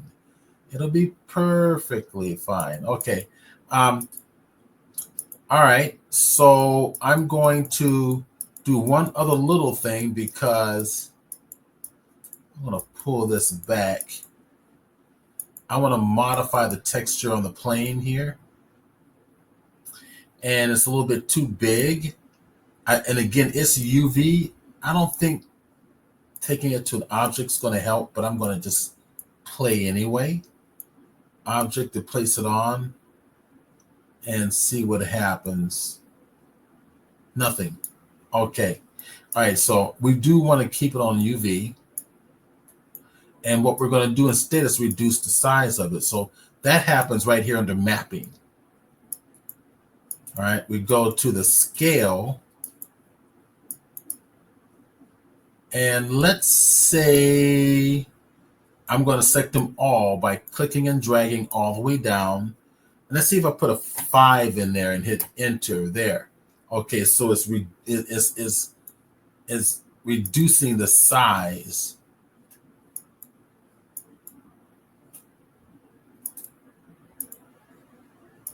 And I'm going to reduce it more. I'm going to go, let's say 20.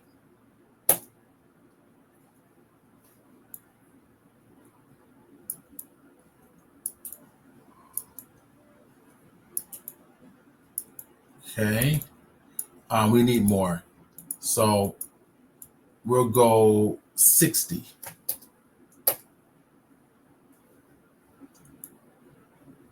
I need more. We'll go 100.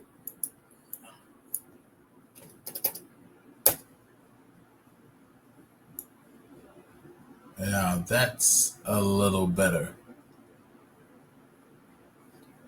Okay, that looks good. So the last thing I'm going to do is just light it with an HDRI scene. So if I go back to Polyhaven and we now go under assets, go to HDRI, I've got some HDRI skies here, a bunch of different ones. I'm going to grab the skies here and scroll down, and I'm looking at these that just have the cloud picture. So I'm going to grab this one here. I'll stick with the 4K EXR or HDR. We'll select HDR. Click download. Let's go over to put it back inside the images. There it is. It's a .hdr file, high dynamic range. Now we go back to Blender. And inside my shader view, instead of the object, you want to select now the world because we want to actually bring in something to light the world scene. And if I hit the period key, it will recenter my shader for the background. Now all I want to do is bring in that object to light the scene. So Control T, that's Node Wrangler. And from here, if I bring it back, you can kind of see what it's doing again. It's giving a mapping for resizing and the generator here, the texture coordinate generator. So from here, we're going to go get the image. So go to open. This is your image node. Click on open. images, and there it is right there. Double click it, and it will light the scene. So in order to see this, I've got to be in render mode. So Z key, hold the Z key down. I'm currently in material mode. Go to render mode. There. Rotate this around. Kind of have a nice little landscape there. Now we're ready to finish up our explosion. Okay, so I'm going to select the emitter. My rocks, now keep in mind your rocks are in a collection or a group. That's all a collection is a group. All your rocks are here. So with that selected, I'm going to come over here to the emitter. And there should be a render folder in here. So if I scroll down the bottom, there's my render. Drop it down. And as you can see here,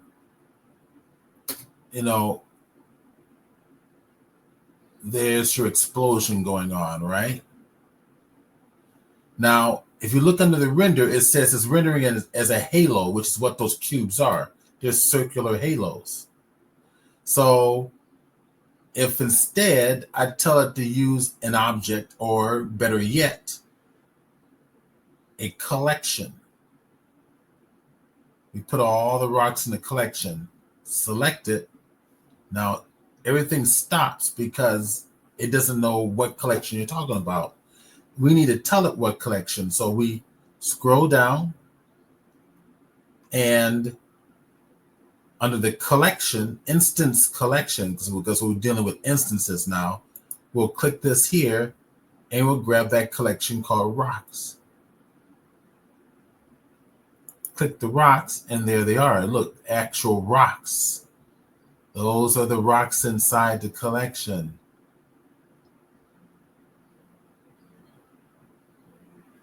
Okay. Now we are in render mode, so I'm going to stop it.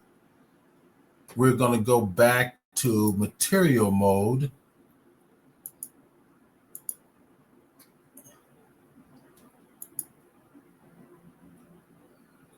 There it is. There's a nice explosion going on.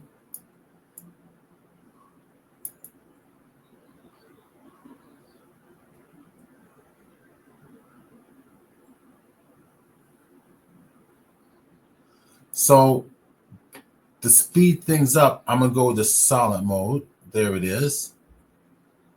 And there are all your rocks. You can see all your rocks in there. And it's using all three of those rocks. So anything you put inside that collection will automatically be rendered through the particles.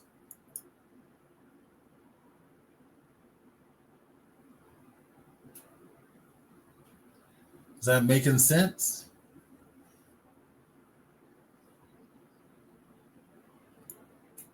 I'm going to pull this, actually go back to hit the period key to bring it on in. I'm going to grab not the plane, but the sphere. And there we go, getting close.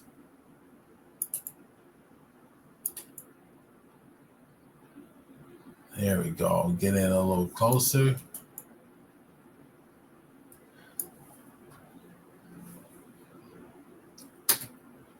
I'm going to deselect. All right, so if I go play this again. Now I can adjust the size of each one. If I go down here, matter of fact, let's go play. That's your velocity. Come on down. Scaling. We got scaling random.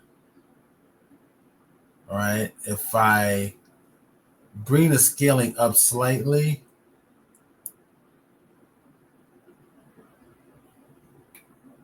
That's kind of cool. But then again, we go random scale, randomize the scale. So each one's going to have a different size that makes it more realistic. All right, I'm going to get in closer.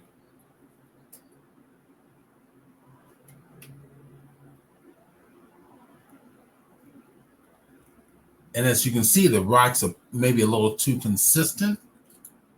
That's where we have to go in and start playing around with rotation. Right? So we got scale, random.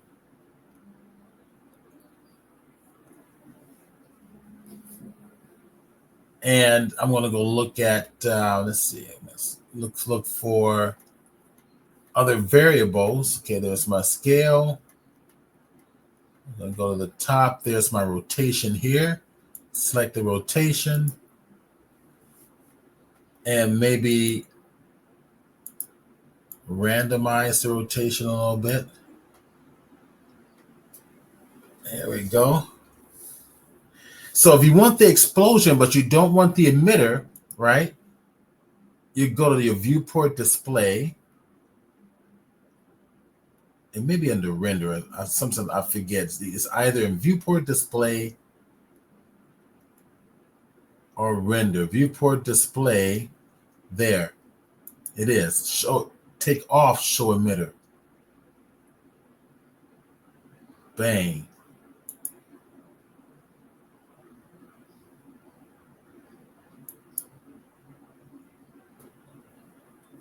There we go. And I'm going to bring it back a little bit so we can see this. In fact, let's go to modeling view.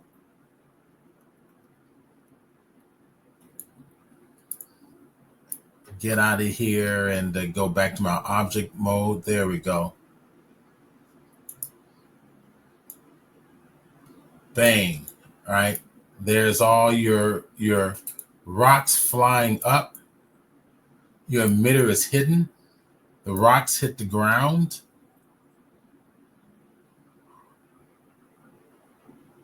Cool, huh? So that's it for me. David, who's next? It's Tim's next. Yeah, did everybody leave? Tim, are you there? Are you sharing your screen? No, not yet. All right, go ahead and share your screen. You okay?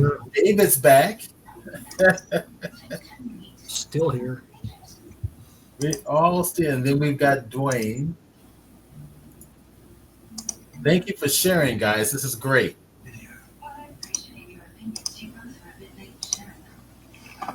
Okay, are you seeing something? I see your screen now. I'm gonna start sharing it now. There, we see it perfectly. Okay, so this is Lightwave 2024, Cool. and Show us the upgrades. I just have one little piece of geometry here, and real quick, I'll show you what I made with that little piece of geometry.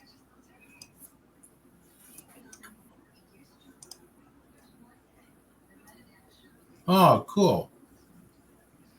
Yeah, just a bunch of springs. So real quick, I'll just kind of show how I did that. Pretty simple. So basically here we are in the procedural geometry node tree. And this is a lathe node to make a lathe. And then this is just what kind of controls the geometry. But in order to get that look, we have to have something. And in this case, I used this profile, which is this little object here that I created. And we just plug it into here and we get all the little springs. And this here controls the springs, basically the lathing. So this here we get different amount of turns. You can see as I crank the turns up, there's more turns to that spring. And then the springing action right here, where it kind of compresses and is controlled by a simple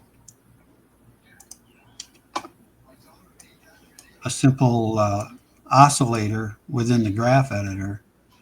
So it's just a little modifier with this oscillator.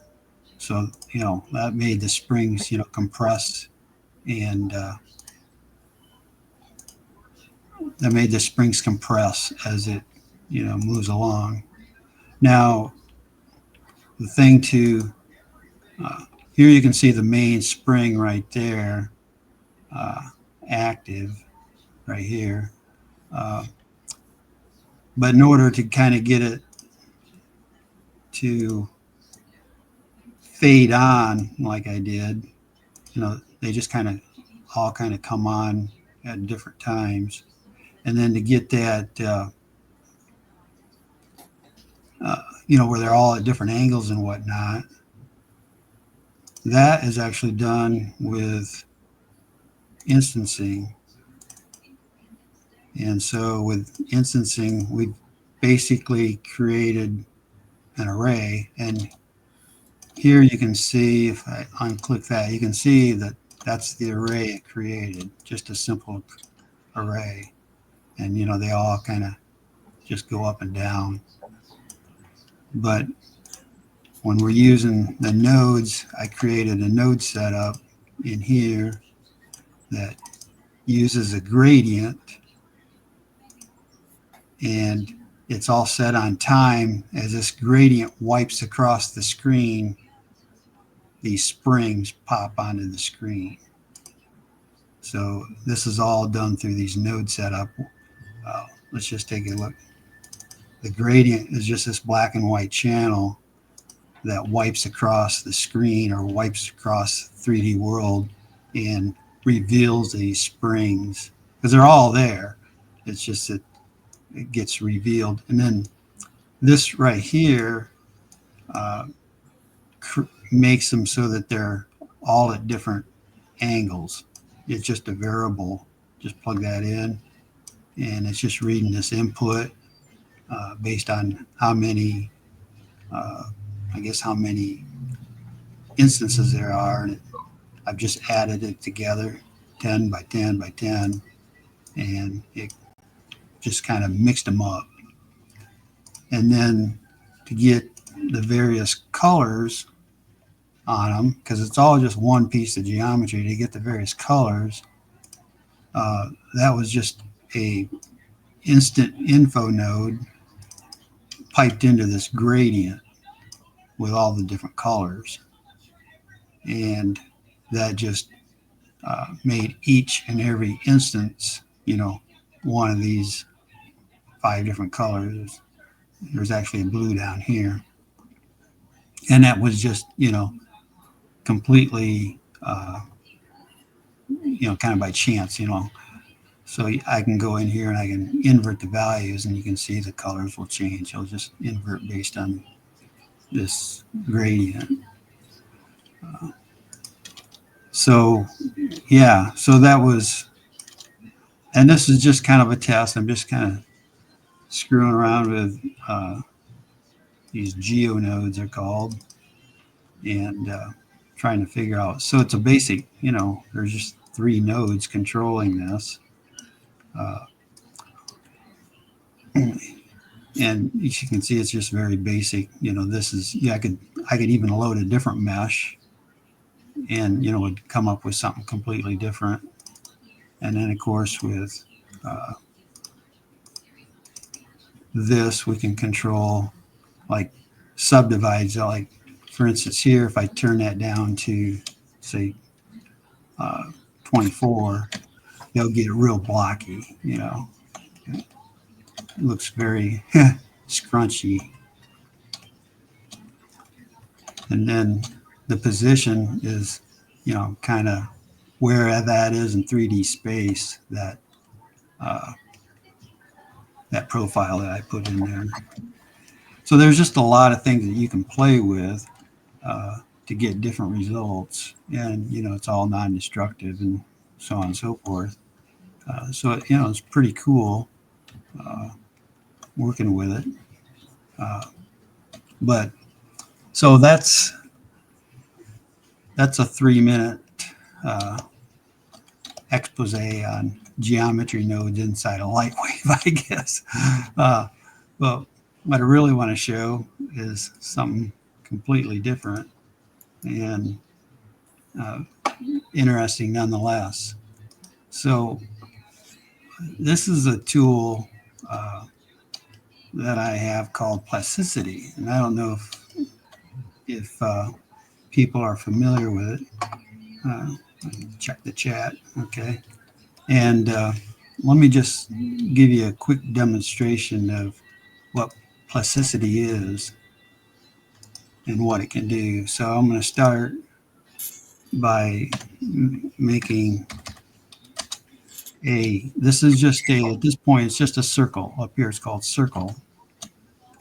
And then I want to add some dimensionality to the circle. So up here we have object, face, edges, and vertices or points. So I want to select a face, and I'm going to select this face, and I'm going to just extrude this up to give it some depth. Okay, and then I'm happy with that, so we'll stop right there. And then what I'm going to do, I'm done with this circle now, so I can just delete it, because now I have a 3D entity. And I'm going to grab an edge. I'm going to grab that edge, and I'm going to offset that edge a little bit. And we'll bring it down to right there, let's say. And then I'm going to go ahead and hit face mode again and grab that face that I just made. And I'm going to bring it up to about there. And it's just, I'm just freewheeling this. Not putting any dimensions in or anything. And then from there, so far, so good. Pretty simple stuff. I'm going to go ahead and grab this circle tool again, and I'm going to create a circle here on the very top. I'm going to draw it out about there. And then I'm going to go ahead, and I'm in face mode, and I want to I'm going to extrude that up. So now I have another extrusion. I have this extrusion and this extrusion. So I'm going to grab this one, and I'm going to grab the move tool, and I'm going to go in a top view, and I'm going to just move that right there. And then I'm going to grab it, and I'm going to hit OK, and I'm going to grab this again. Sometimes there we go. Should have it now. Well, where are they at? Grab the extrude, hit the move tool. It's kind of funky. This is a new tool for me, and it's a new tool out for the masses to use. So I've created that little piece right there, and now I'm going to array that. So you can see it starts to make an arrays, and I'm going to put it right in the center again. So I've got my little array. I'm going to hit OK because I'm happy with that. And now what I want to do is I want to take all these and punch holes in this bottom piece down here. So what I'm going to do is I'm going to grab this, hit this Boolean button, and then I'm going to just shift click on each one of these, and you can see it's going to punch a hole down there in that base. I'm going to hit OK. So far so good. Everybody with me? Yes, no, maybe? Yep, I think so. Okay. Still watching. Okay. We're here for you, man. All right. Keep going. Keep going. Yeah, keep going. Okay. So everything's so far so good. Pretty interesting.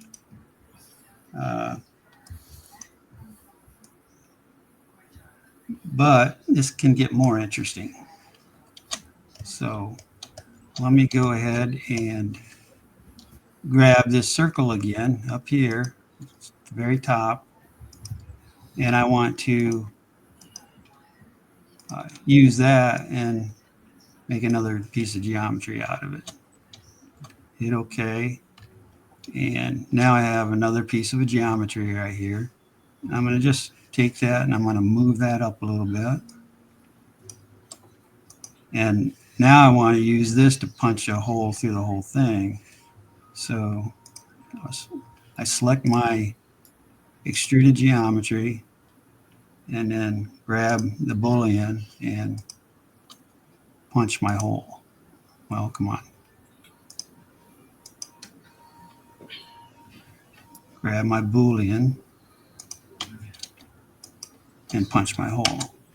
Okay, so now I have a hole. You can see right through here like so.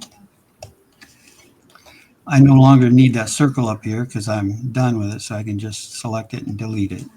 Now all I have is this extruded piece of geometry here. But we want to make this just a little bit more interesting because it's pretty plain right now. So I'm going to go ahead and add or select my edges, and I'm going to select this bottom edge right here, and I'm going to just put a little bit of chamfer on it. Okay, that looks pretty interesting right there. And I want to do the same to all these. I want to put a little chamfer on all these. So I select each one, holding down the Shift key.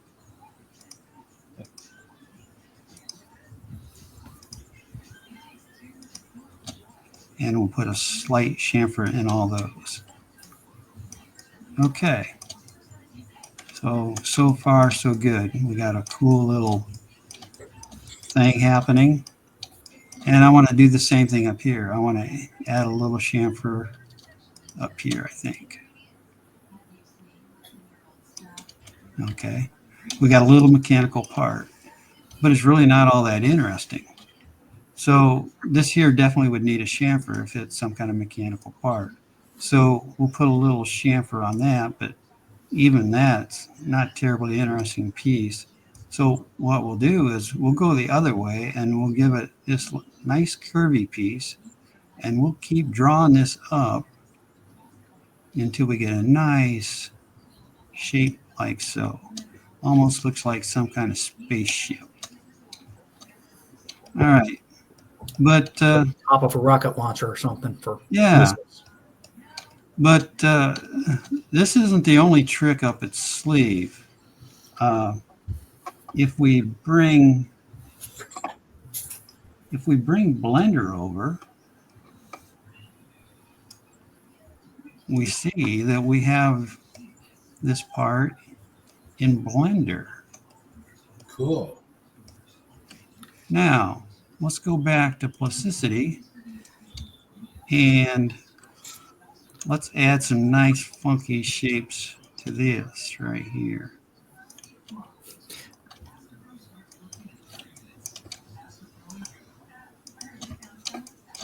We like the funky shapes. Yeah. I was going to ask you if you could do that and if the bevel would be even, but now that you're going to do it, I'll see. It does sort of break the bevel because look around, the top is narrower than the bottom. Yeah, so we got a pretty cool shape there. Let's go back to Blender. Oh, looky there. We got the same cool shapes in Blender. Let's go back to plasticity. Update it. And let's just put a slight chamfer into this because it definitely needs something a little bit. At least that's good. Needs something interesting. Actually, let's back out of that. And maybe can we do something a little more? There we go. Right. Ooh, that gave us a little issue there. Let's see what we can get. It's doing some heavy math calculations here. There we go. It didn't like that, did it? Well, we'll let that go for now. So as you can see back in Blender, ooh, look, you put that in Blender. How about that? Let's go ahead and refresh that so it's back to what we have over here in plasticity. Now what I want to do is I want to grab this face, this top face here, and I'm going to just bring that down. And look how it's collapsing everything. Really kind of cool. And We have it in Blender. And let's go ahead and grab our edges here. And let's see what we can do with this.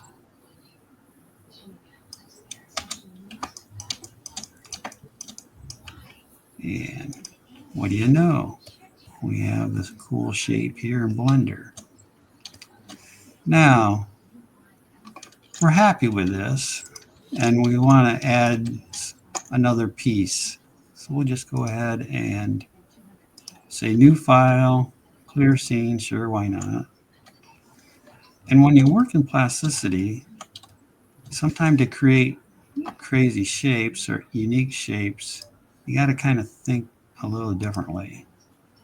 So we'll go into here and we'll create a circle. We'll just make that 100 millimeters. And then we'll come in here and we'll offset right in the center a little bit. That looks pretty good. And then we're going to grab this square tool and we're going to just make a little square over here. And then we're going to grab this curve tool and we're going to click, and we're going to come over here and just put a nice little right there. Looks good. We're happy with that. And we're gonna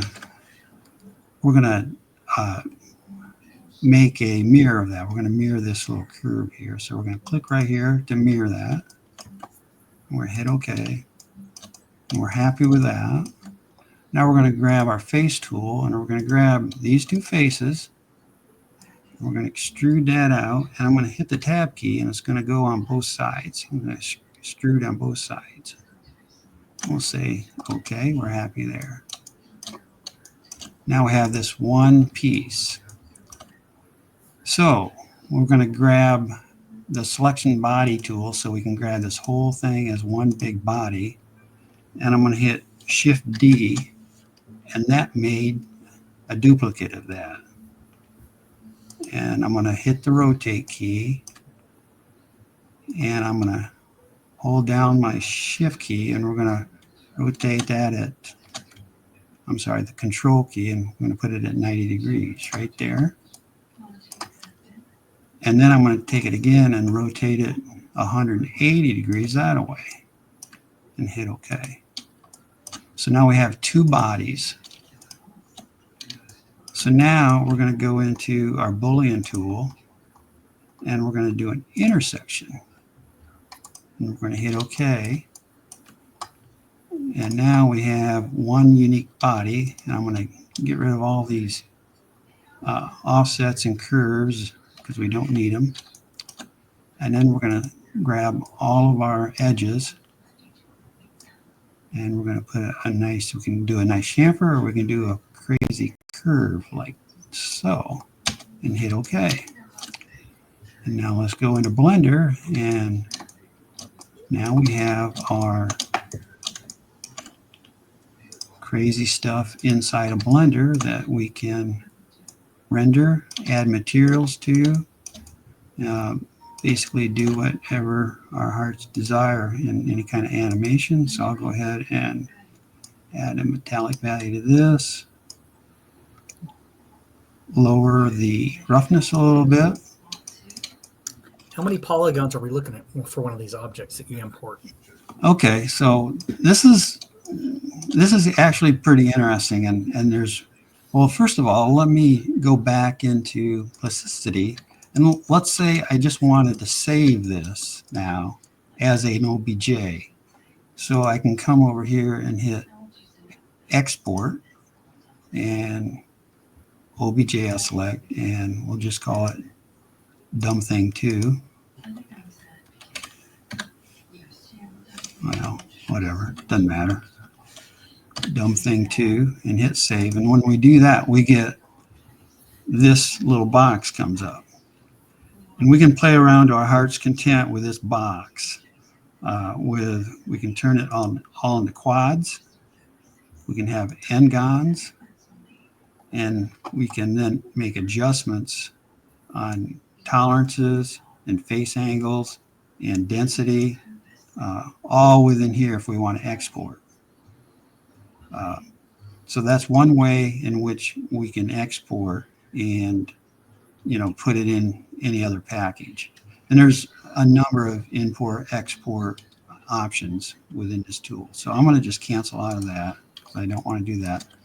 But then when we go into Blender, we get some unique options. If I turn on the faces, you can see that we have all these faces. So we have very similar options inside of Blender to control the amount of faces and such that we have. The one thing you can see, we can go in and we can just turn on N-GONs, and we can refactorize that, and you can see we get one that's very, very simple. But we have some different options within our tools here to where we can increase the amount of polygons and change the tolerance level of the refactoring that happens. So we'll just go ahead and monkey about. Trial and error, basically. You can see I'm actually adding less polygons. Let's go the other way here. There. So that's a pretty clean polygonal mesh inside of Blender. Now, if you wanted to take this and convert it into a sub D mesh, you can do that. But obviously, as far as sub D meshes go, it's probably not the best. You'd probably want fewer polygons, and you'd probably want to come in here and actually clean it up so it would sub D really nice. But if you don't want to, bend it or anything like that, this is probably pretty solid just the way it is. Well, actually, you could probably bone it up and bend it. It'd probably bend pretty nice, but you'd probably get some errors once rendered.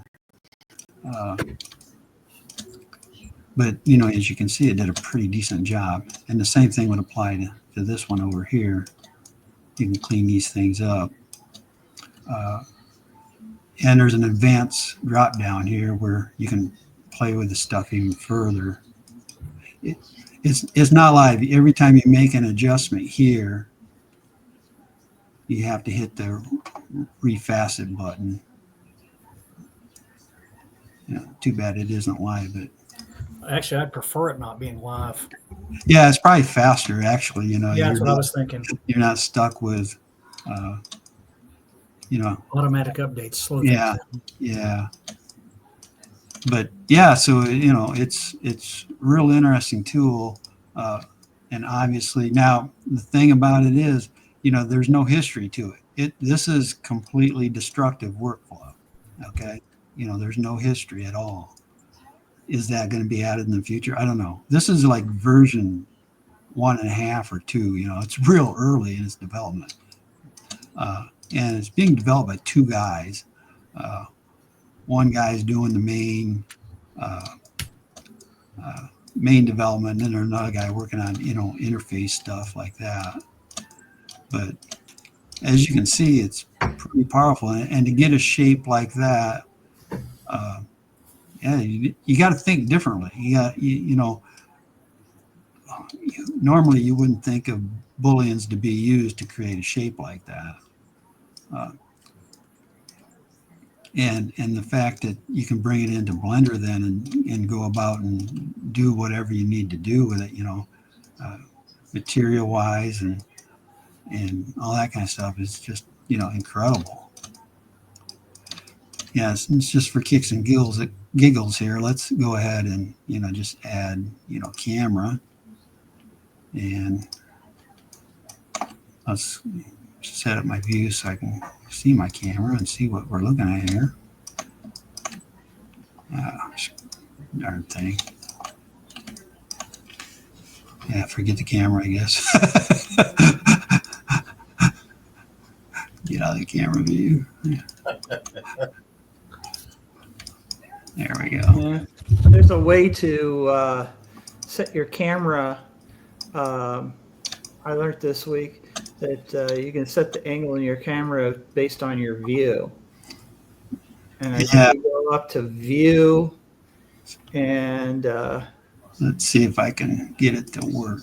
Yeah, see, why does it do that? I think because you're too close to it. There we go. There we got a camera view. One thing I do wish, yeah. I wish we could have that pass thing completely black. I like it being black. But yeah, it's this is awesome. Go in here and set your depth of field, and bada boom, bada bing, you got pretty cool little image based on, you know, a couple components here that you made. That probably would have been maybe rather difficult to make in Blender. I don't know. I know in Lightweight it would have took some time. It's a fantastic tool. You ought to send a link out so Stefan can publish it so other people can see and download the tool and play with it. Yeah, it's called Plasticity. Plasticity. Yeah, they have a 30-day trial. Mm-hmm. So it's something that you can try now. The Blender, there's a Blender bridge right here, this Plasticity thing. It's a Blender bridge. Now that's not included, but it's a freebie through GitHub or wherever you get Blender plugins. Mm-hmm. But so I was going to tell you for the camera. Yeah. If you go back to go ahead and you can set your view the way you want it to appear in the camera. You didn't have to use the camera. You probably want to get out of that. Let's go ahead and set the view the way you want the camera to see it. Okay, let's say like so. Now go to view up in the corner of that of your graphic. You're currently in right next to object mode. Oh yeah, okay. Go down. There's a thing that says cameras. Oh. And go and say set. Yeah, that button there. Oh, well, it took me right back to where I was before. Oh, wait a minute. Something else, I'm sure. I'm goofing up. It should be. Local view. Align view, I'm sorry. Align? Align view. And you go down to, I think it's align active camera to view. Yeah. Align active camera. camera. There we go. Yeah, there it is. Cool. If you just set your view wherever you want it, hit Control Alt and 0 on your number pad, it does the exact same thing. Yeah, the only trouble is I don't have a number pad in my keyboard. And for some reason it doesn't work on the top number pad, on the top numbers. You have to set that to emulate in the settings and the preferences. And I'm too lazy. I'm just too lazy to do that. I actually have a plug up number pad because I hate not having one. I got a game pad, so I'm writing video games. So that's the reason why I have the keyboard is key the number key list keyboard. It's a small keyboard. It's also it's much more. I could get a more fancier version of it, but those are like a couple $100 for some of those. I have a plug up number pad. I paid like $30 for. Yeah. Some of those keyboards are expensive. Yeah. But so last week, I think Stephen, you mentioned, to get the Lightwave viewing, you go to preferences, and I think you said something about enable 3-button mouse. Right. Okay, and you get the Lightwave way of navigating around your scene. Yeah. Yeah. So the interesting thing is in plasticity, you can do the same thing. You can get the exact same fundamental, if a long-time Lightwaver, I mean, I've used it now for a long time. I can't work on any application unless I can get that Lightwave way of navigating. Right. And even with 3D Studio Max, I had to get it to function inside of 3D Studio Max just like Lightwave, because that's just what I'm used to, and I love the way it works. Yeah.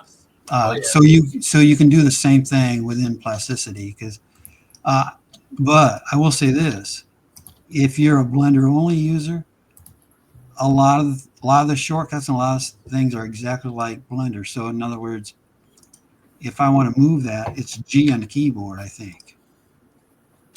Yeah, G goes into move. What are some of the other, like Shift D is duplicate. Again, that's just like Blender. S for scale. S for scale. Let's see. Yep, S for scale. What other shortcut is Blender? R for rotate. R for rotate. There you go. So it's, if you're a heavy Blender user. So what does this program cost?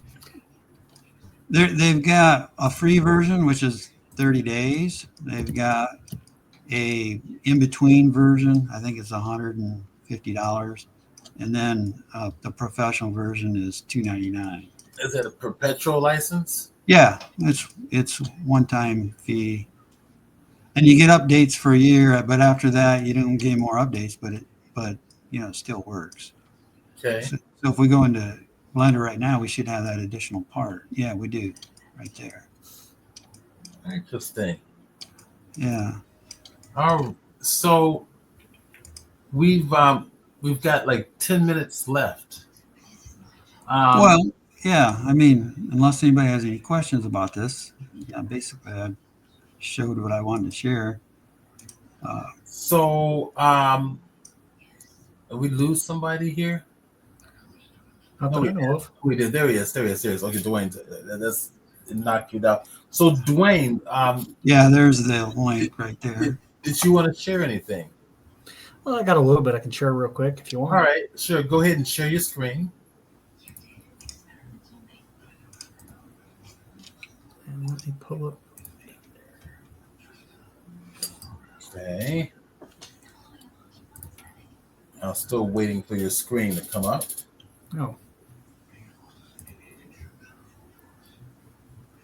Okay, what am I missing?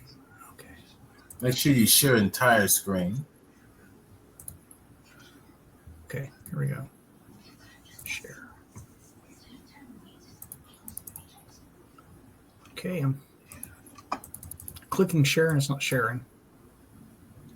Is there a note somewhere saying you need to? Are you on a Mac or PC? PC. Okay, that's all right. That should work. Shouldn't be a problem. You've done it before. Yeah. Now let me try again. Share screen. Oh, hang on.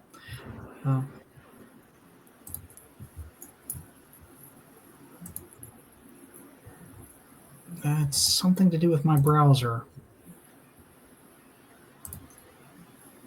What browser are you using?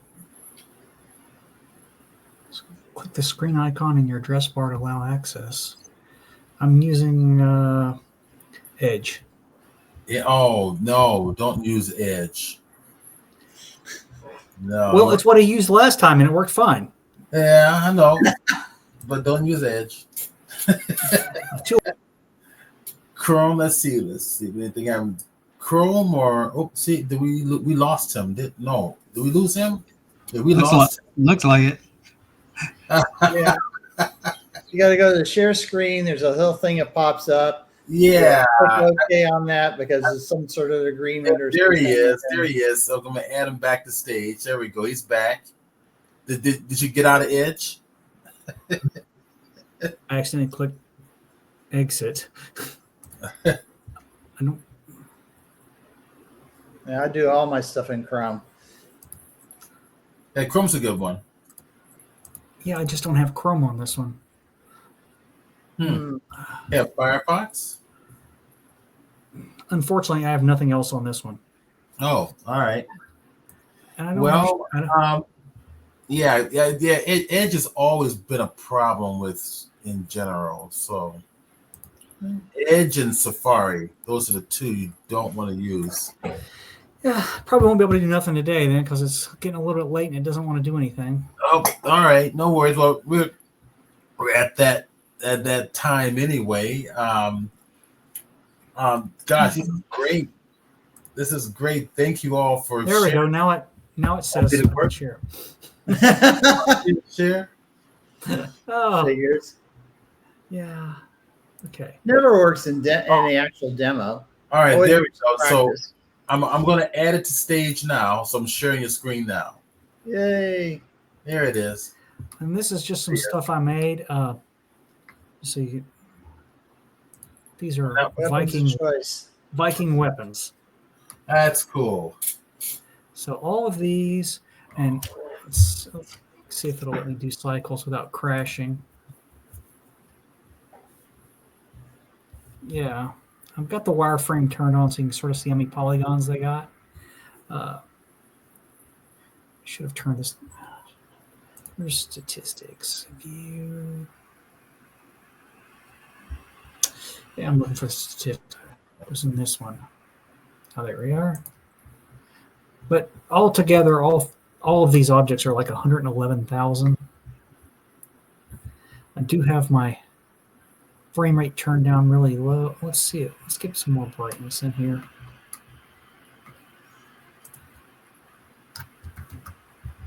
Are they for gaming assets? I was just making them to make them. Okay. They look cool. Yeah. And because Now, I'm on my... Go ahead. The one thing of course, you got it pretty low, but the one thing you always do in samples is you got display mode. You can always cut the number of samples down, and it sometimes makes it. I got it on 256. Yeah. Anyway, that was something I worked on. I got some other stuff I worked on. Yeah, sure. You got it. You got 7 minutes left. Okay. Which one of these do I need? Not sure which one of these. I think it's this one. Ah, no, it's this one. Okay. So this is, we were talking about destructive versus non-destructive modeling. Right. And you can see that this one has actually got a whole bunch of Booleans. Oh, Booleans. Okay. Yeah. So this thing has the worst topology you've ever seen as far as modeling goes, but it's got a bunch of Booleans, and any of those shapes are Booleans. Let's see. There's my Boolean. See, this is what it actually looks like without all the Booleans showing. Right. Nice. Now, The idea. Okay. So I'm going to open up another version of it All right. where I have applied the Booleans, Okay. which is this version. See all this. I thought this was the one I applied the Booleans to. But anyway, let's see if this is the right one. Or maybe you did and you left the Yeah, it's possible. left the secondary objects on. No. I think I reopened the same one again. That's B001. Ah, okay. I reopened the same one. That's why. Yeah. See, this one has all of them applied. So this is just one, see up here, it's just a blaster. It's just one object. Right. But now the reason why I wanted to show this one is because this one, I actually took the time to UV it. Oh, look at those UV. Oh boy. UV hell. Now, I don't have the current version installed in this, so that's why it's not working. But I use Zen UV.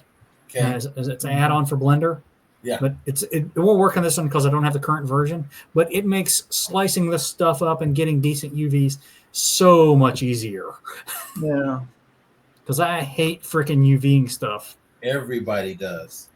And Yeah. and Zen UV along with UV Packer together, you can get really good UVs and you can pack them in tight. But let's see. Now this thing I do believe has a texture of some kind on it, but I don't know what. Okay. Over here. Let's see what okay. I'm going to try to hit yeah, I've got an area light. Okay, I'm going to try and see if it crashes. Now, what are you going to Yeah. try? I was just going to see if it would render without breaking. Oh, it should. That shouldn't render. That should render with no problems. That's Yeah. not a whole lot of sophisticated. Sometimes. Yeah. Well, I'm using my graphics card to send images, and I'm also trying to render at the same time. And this is 3 or 4 year old laptop, Yeah. so let's. And see, this thing is down to 28,890 faces. But if you actually look at it, a lot of these are Ngons. Okay. But when you're making a hard surface model that you're not going to bend, don't worry about it. It's not going to hurt anything. That's what gets me. People are so freaking worried about, oh my God, I used an Ngon. It's a hard surface model. It's not going to bend. It's based on You do how we were trained. We were trained, Ngons, bad. Yeah, I had to get past that. I actually have a degree in animation. Yeah, it's always But yeah. It's always a good idea to stay. It's always a good idea to stay in quads as much as possible. Oh yeah. Yeah, because if you're gonna apply plugins in Blender, they have a tendency to want to see quads. All right.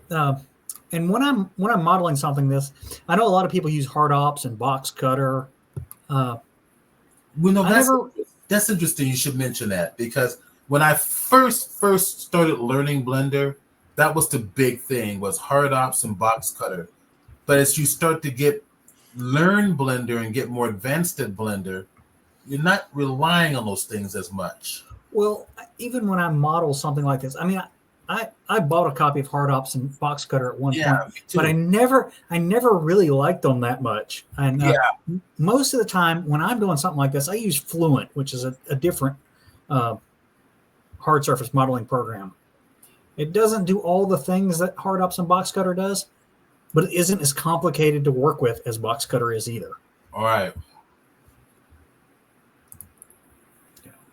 And I was just okay. I got one more thing, and I don't know how many people ever just do like normal maps and stuff. But if you go into Blender and you use Workbench, you can do like a brick wall or something to where it'll tile, and you just do a straight down view with an orthographic camera. And then you can just go down here to your mat cap and you can set it for the normal. And if you render that out, you can use this as a normal map just on a block or whatever you need to do. Yeah. It's not a perfect normal map, but it will work, and it's definitely a quick and easy way to do it. Mm-hmm. Like you could just go in and that's really all it is. It's just because it has that mat cap and I'm using the Workbench render engine. Yeah.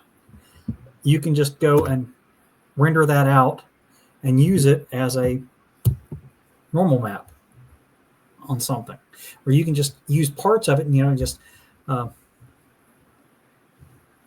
say I only wanted to use the one of these lines up here, then I could just map it along that line and it would just show that line with the UVs. Okay. It's really useful. And it takes no time at all when you do it with Workbench. It's just like almost an instant render. Well, that's about all I really got today. All right, that's perfect timing. You guys are great. Thank you for sharing. This is fantastic. All right, let me come over here. All right, so that was Dwayne. Thanks, Tim. Thanks, David. So we'll be back next week, Saturday. And, Okay. as usual, and with more exciting stuff. Now I got to think of more stuff to show. I think I may want to do some more geometry nodes types of tutorials, but we'll see. We'll see. It's always something to do in Blender. Well, that would be fun. Okay, so what I'm going to do, and then everybody who's attending, thank you for being here. This is great to see everybody here, and we will see everybody back. You're welcome. We had a thank you to everyone from Byron Kindig, and Alexander had to leave a little bit early, but Nightwolf Prime was here. A lot of our regulars was here. Ace Hoffman, Burger Bagaz, Byron King, Essence, Honey Ray, Mac Nonsense, Nightwolf Prime, Parsons is here, Shark 8, and there's more, but they're not all showing up. So, all right. We'll see everybody next week. Take care. All right. So what I'm going to do is I'm going to end the